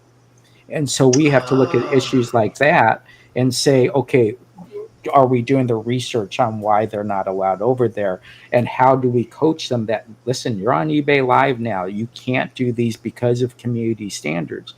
I'm a person that if I see someone have a negative, I go bonkers. I'm emailing them saying, did you see they got a negative? What are we doing here? So I think at the end of the day, my job is to continue to grow Jesse James Comics, get to that 100,000 positive reviews, continue to ship out books every day. And when the time comes, the time comes. I will tell you this in the final point is you can't spend $500,000 at New York Comic Con on a booth, and on Monday, no one knew you had a booth. Right. And I think that's where they have to start, and is spending their money right. And the final thing is I think what they do is they promote within eBay. Well, you already have those eBay customers. You need to advertise outside. If you go to YouTube, freaking whatnot video comes out, right? We need to get more exposure to the regular comic book community. I've had a blast. I know I'm one of those guys that, tries to go to that next level, and that's where I'm at. If I had the opportunity to sell on whatnot, I would probably do the same thing. It's just at some point you have to be conscious to your time management and go with the person that you've been with for 15 years and have a huge customer base with. Yeah. Yep. My only problem with eBay is they bought TCG Player and stopped selling comics through TCG Player. It was my first time online selling comics, and it was going very well. I was putting my entire collection, which inventory on there, which gave me an inventory base, plus a kiosk. People could look up books and know whether I had them or not. And eBay bought them and said, you're no longer going to sell comics through TCG. Right. Well, and I mean, the only problem, and I use eBay constantly, but one of my biggest problems is the unholy relationship between eBay and CGC. Because when you type in a book, my CBCS sometimes won't even show up, even if you search CBCS. So I think they just have a block on you, dude. I don't think this has anything to do with the regular community. I know they have a block on you. I make enough money there. I don't think they do. Right. But again, at the end of the day, live stream is live streaming. You can go on Facebook Live, you can go on whatnot, you can go on eBay, you can go on Drip, you can go on Network, you can go on Comics Sold. You have Amazon coming up with Home Shopping Network. You have all these options. So choose the option and the company that you feel the best with, and don't worry about what's going on externally from your business. Worry about what's going on with your business. Grow that business, and if you can help and coach someone here and there, that's great and that's awesome. But you got to concentrate on your customer base, and if your customer base is happy with you, you can't get into the weeds on the other stuff. So if someone chooses to say whatnot is better, awesome. If someone says eBay is better, awesome. It doesn't matter. What matters is the customer in front of me. Am I selling them books? And am I creating great comic book therapy so that they come back tomorrow? Yeah. Yeah, that's a good outlook. Yep. All right. You guys, we are 3 hours deep into the show, and it's been a great show. Great show. Yeah. Great show. Yeah. And I think I want to end it on something Jesse wanted to talk about. Jesse's got a new little segment we're going to do. I think it was Do Your Job, right? Is that what it was? Yeah, it's actually called DYFJ. So it's actually called Do Your Freaking Job, but obviously we're using a different F word there. My thing is this. Marvel, DC, Image, Dark Horse, Dynamite, just had Nick on. Put your freaking title on the top. Put your number on the top. Because when I'm going through my short box and my long boxes and I'm trying to figure out what number this is, I have to pull the comic book up. I don't have time to pull the comic book all the way up to the top to see what number it is. I'm 55 years. Exactly. Oh, it's even worse with the virgins. Yeah, the virgins. Yeah, and I'm like, well, you're not going to not bag and board a virgin book that's a 1 in 100 virgin. Of course, have something that we could put on there. So my DYFJ tonight is publishers. Put your numbers on top. Put your titles on top. So us comic book fans can just have the fun of flowing through our comic book boxes and having fun and figuring out, oh crap, I don't have a number 5. Awesome. All right, there we go. I got one. I've got one of those. Let's have it. All the same people do fucking marketing. X and Instagram are not marketing. You look, they put this new comics coming out. Like 3,000 people like it. Like you were talking about that thing earlier about people not liking or engaging with stuff. That is not anywhere to market comics. The fanboys click on it, like us. I'm the one liking your thing on X, but nobody is seeing it that doesn't or isn't already into it. Fuck. Yep. Yeah. DYJF. Yes. And just so you know, this is what drives me nuts on top of that is when someone hashtags their store on their own page. You're hashtagging your own customer base. Hashtag comic books, Marvel, DC. That's how 100%. You get new customers. Yep. Yeah. Dennis, you could write a book on this, but you gotta have one. The one for tonight would be, and it's what I said last week, and we had Nikki in here, and he was pushing Thundercats 2, and I'll just say that too, and I'm sure Scout, all the creators for Scout, are you pushing issue 2, issue 3, issue 4, issue 5, the trade paperback release? Are you pushing these as hard as you push issue number 1?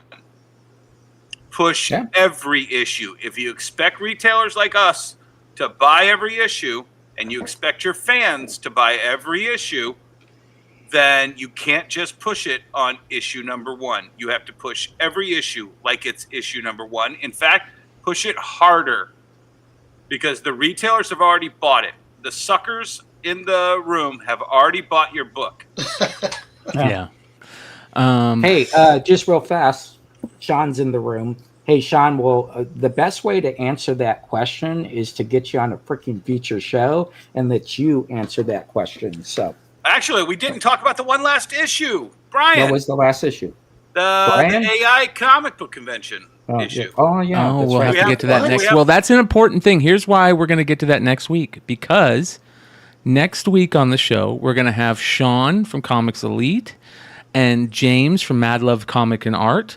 And we're going to sit down and we're going to talk about the art book in comic books right now, the quote-unquote art book. And it'll be a great topic to bring up with those guys because that's a big part of that art book world. So make sure you guys sub up and be ready. Go check out Emmett's channel. If you're in the New York area, Port Jervis, New York, make sure you go to Emmett's shop, spend some money there. And how far away does Scott live from you? Scott lives in Long Island, but his parents live pretty close to me. Okay. We have a couple questions, so I want to answer. Shout out to Uniform 13 that says, "Come get free silver on my Whatnot shows." Anyone here who gets hooked up? Anyone here gets hooked up. Uniform 13 on Whatnot. There we go. That is awesome. So 78 Points of Articulation asks, is the idea of having many things happening in one store aka coffee, comics, music, games, etc., a good thing or just becomes too many things to handle and limits your ability to become highly specialized? That's an easy question. So I have a store that has a 70-piece arcade, a comic book store, retro games, video games, plushies, Magic, Yu-Gi-Oh, all the Bandai Yu-Gi-Oh, who am I forgetting? Magic, Pokemon.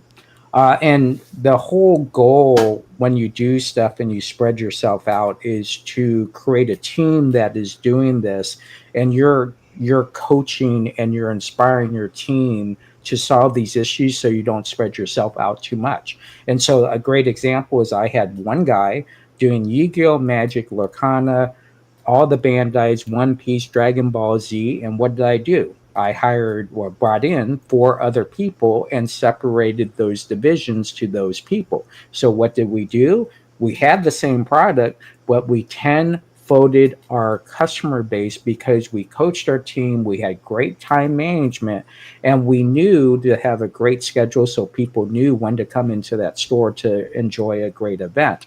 So I don't think you can have a lot of product in your store and overreach in one area and not underperform in the other. As long as you're coaching, teaching, creating great comic book therapy or great gaming therapy or great arcade therapy. Bryan will tell you we have statues in there that are 10 feet tall and thousands of toys, original movie posters. I mean, everything you can think of. And sports so cards at the end of the soon. day, just do smart business. Smart business I'll is add the this. greatest business possible.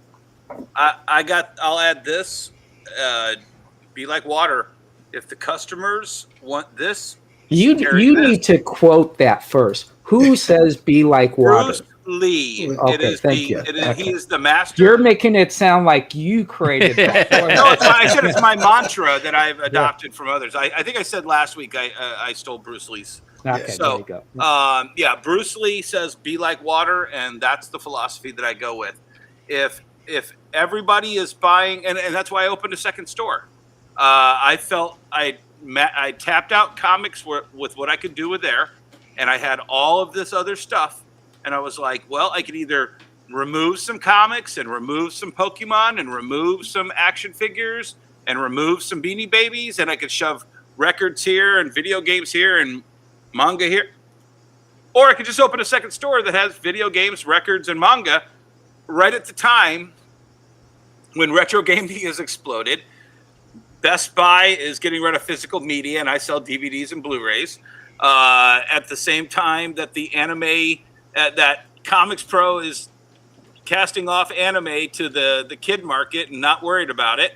I just see these little trends, and I see the way the water is flowing, and I want to be like water.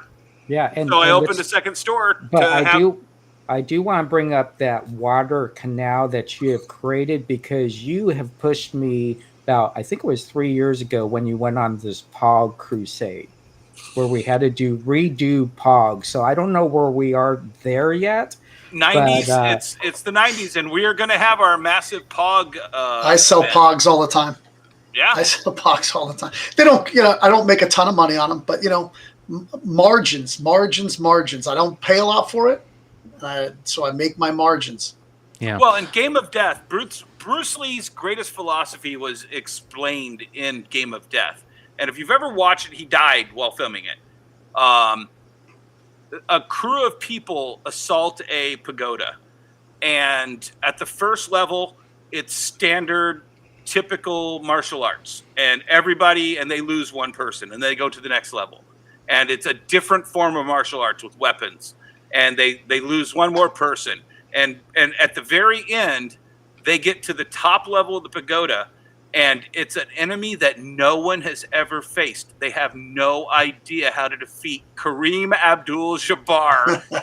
Yeah. And he is getting his ass kicked. Bruce Lee is literally getting his ass kicked by Kareem Abdul-Jabbar.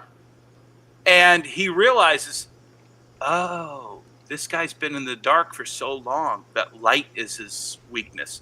I can't defeat his form. I don't have the ability to defeat his form.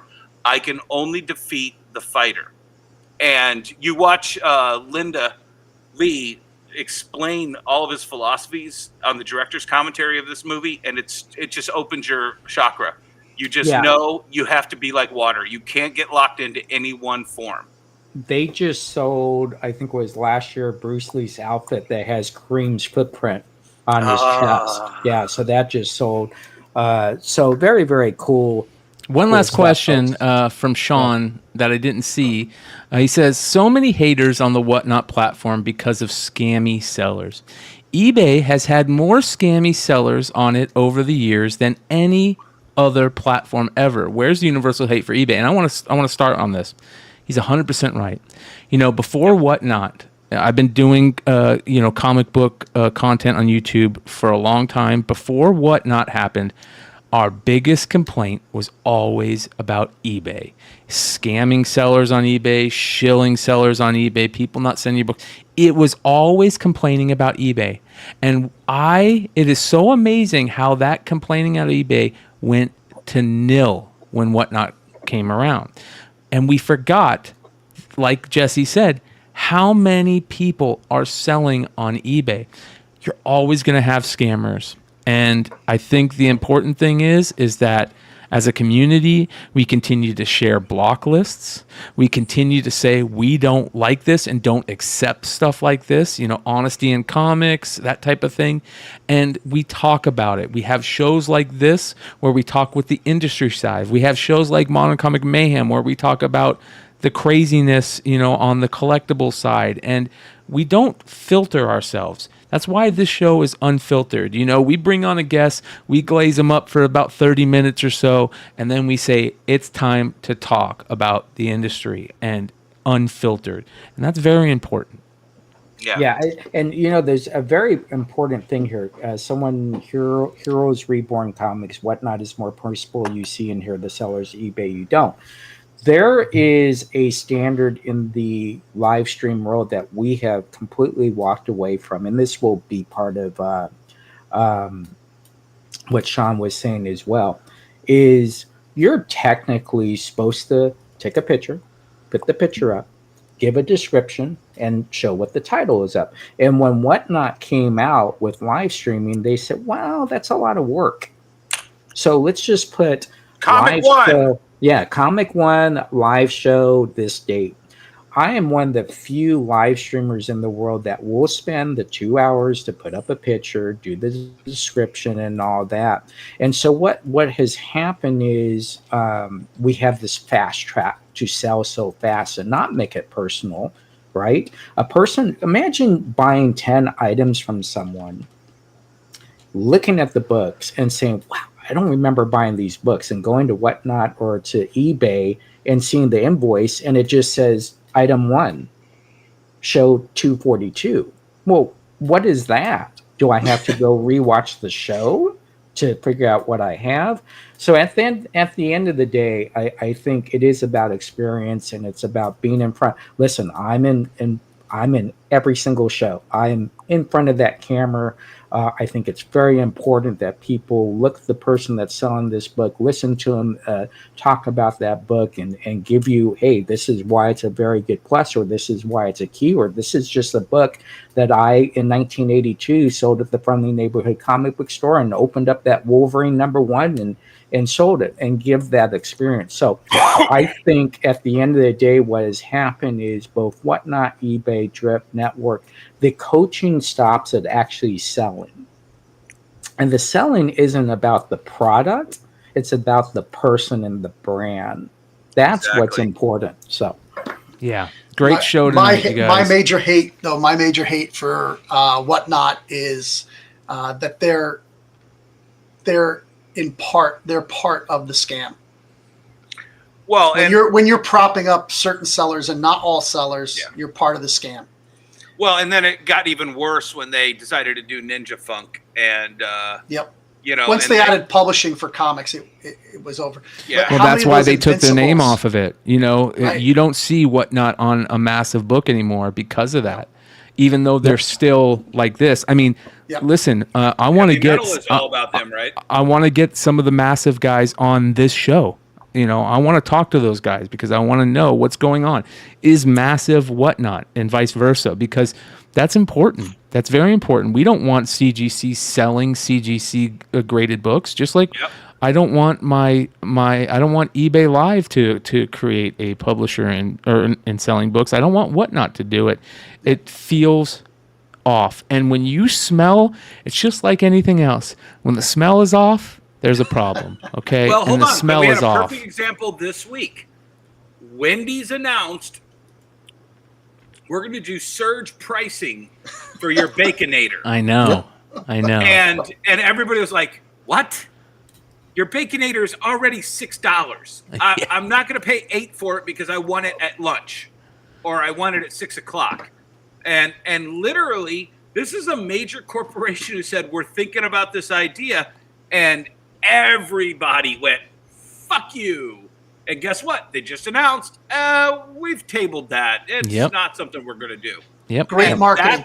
Great marketing. That's what this industry needs to do. That's what our little collective in this industry, when we see something, you have to call it out. You have to be the asshole at the table by yourself, Jesse and I, that call it out.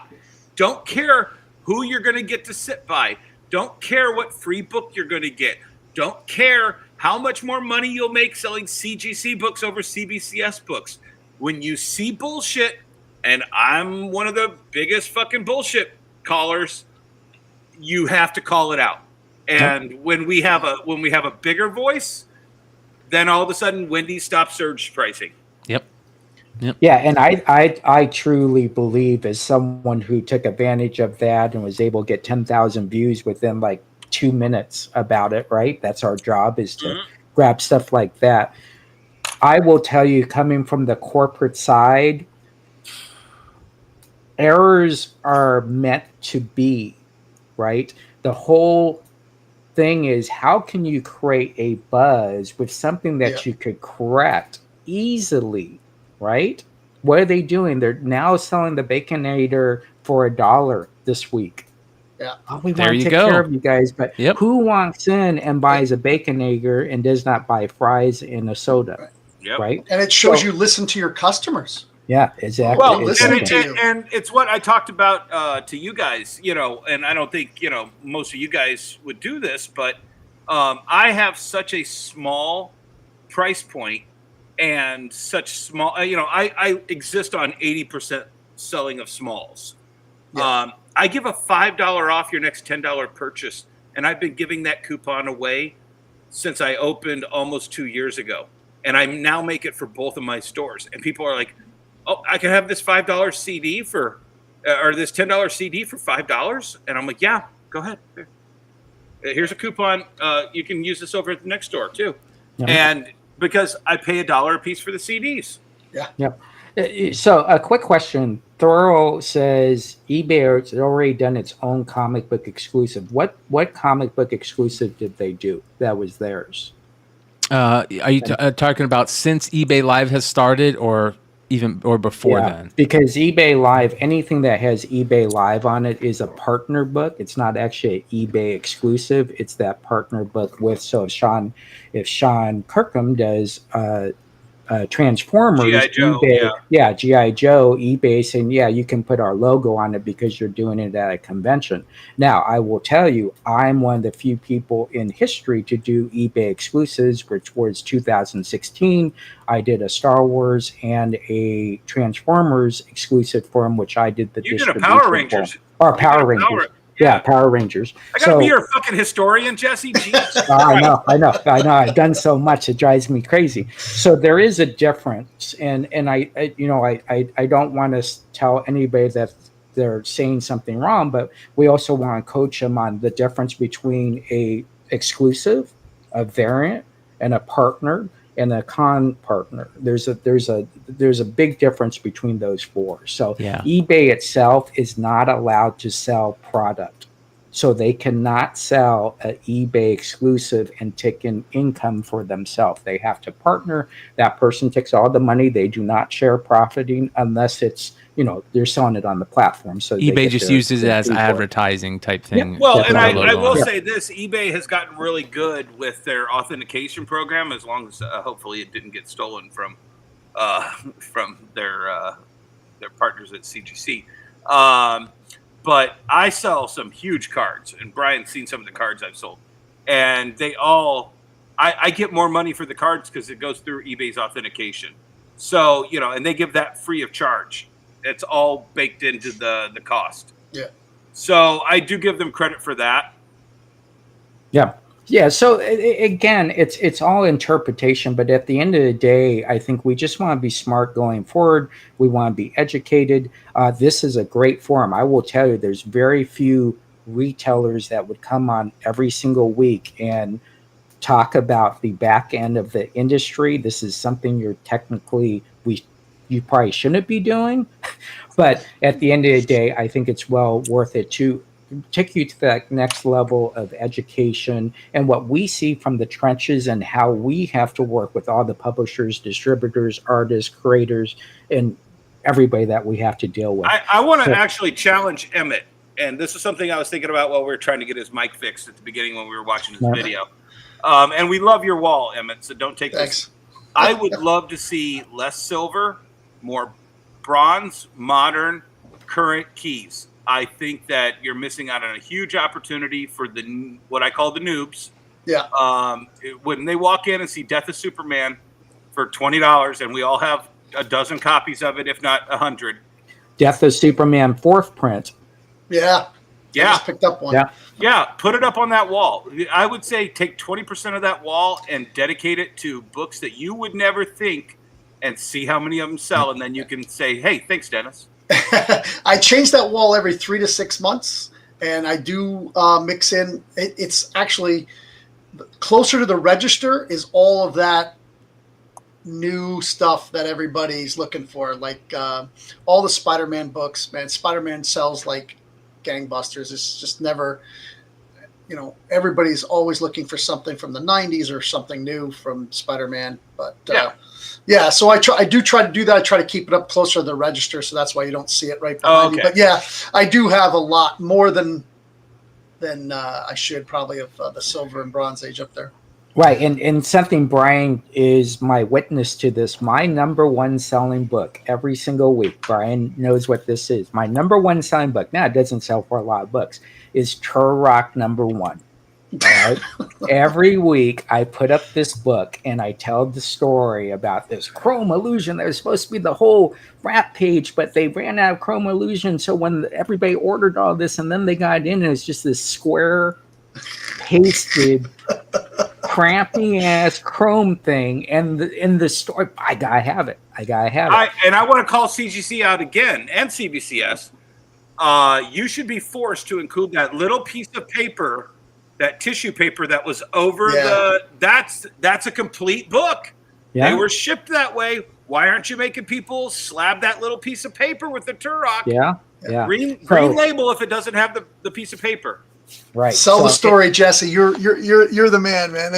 I've always said that. You got to sell the story. Yeah, you got to sell the story. That's why NFL Super Pro #1 is the #1 cult book in America, folks. Get an NFL Super Pro #1. Folks, that being said, tonight. Yeah. That being said, you guys, great show tonight. I want to thank everybody in the live chat. The highest amount of viewers of the show tonight is 94 at the end of the show, and that's why I love you guys. Much love. Make sure you guys comment below. What do you want to see on the show? Who do you want to see on the show? What do you want us to talk about? I want to know that. And ladies and gentlemen, I want you to know that this is the first show I've done in this channel in a long time, sober, and I need to go smoke. I'll see you soon. Adios.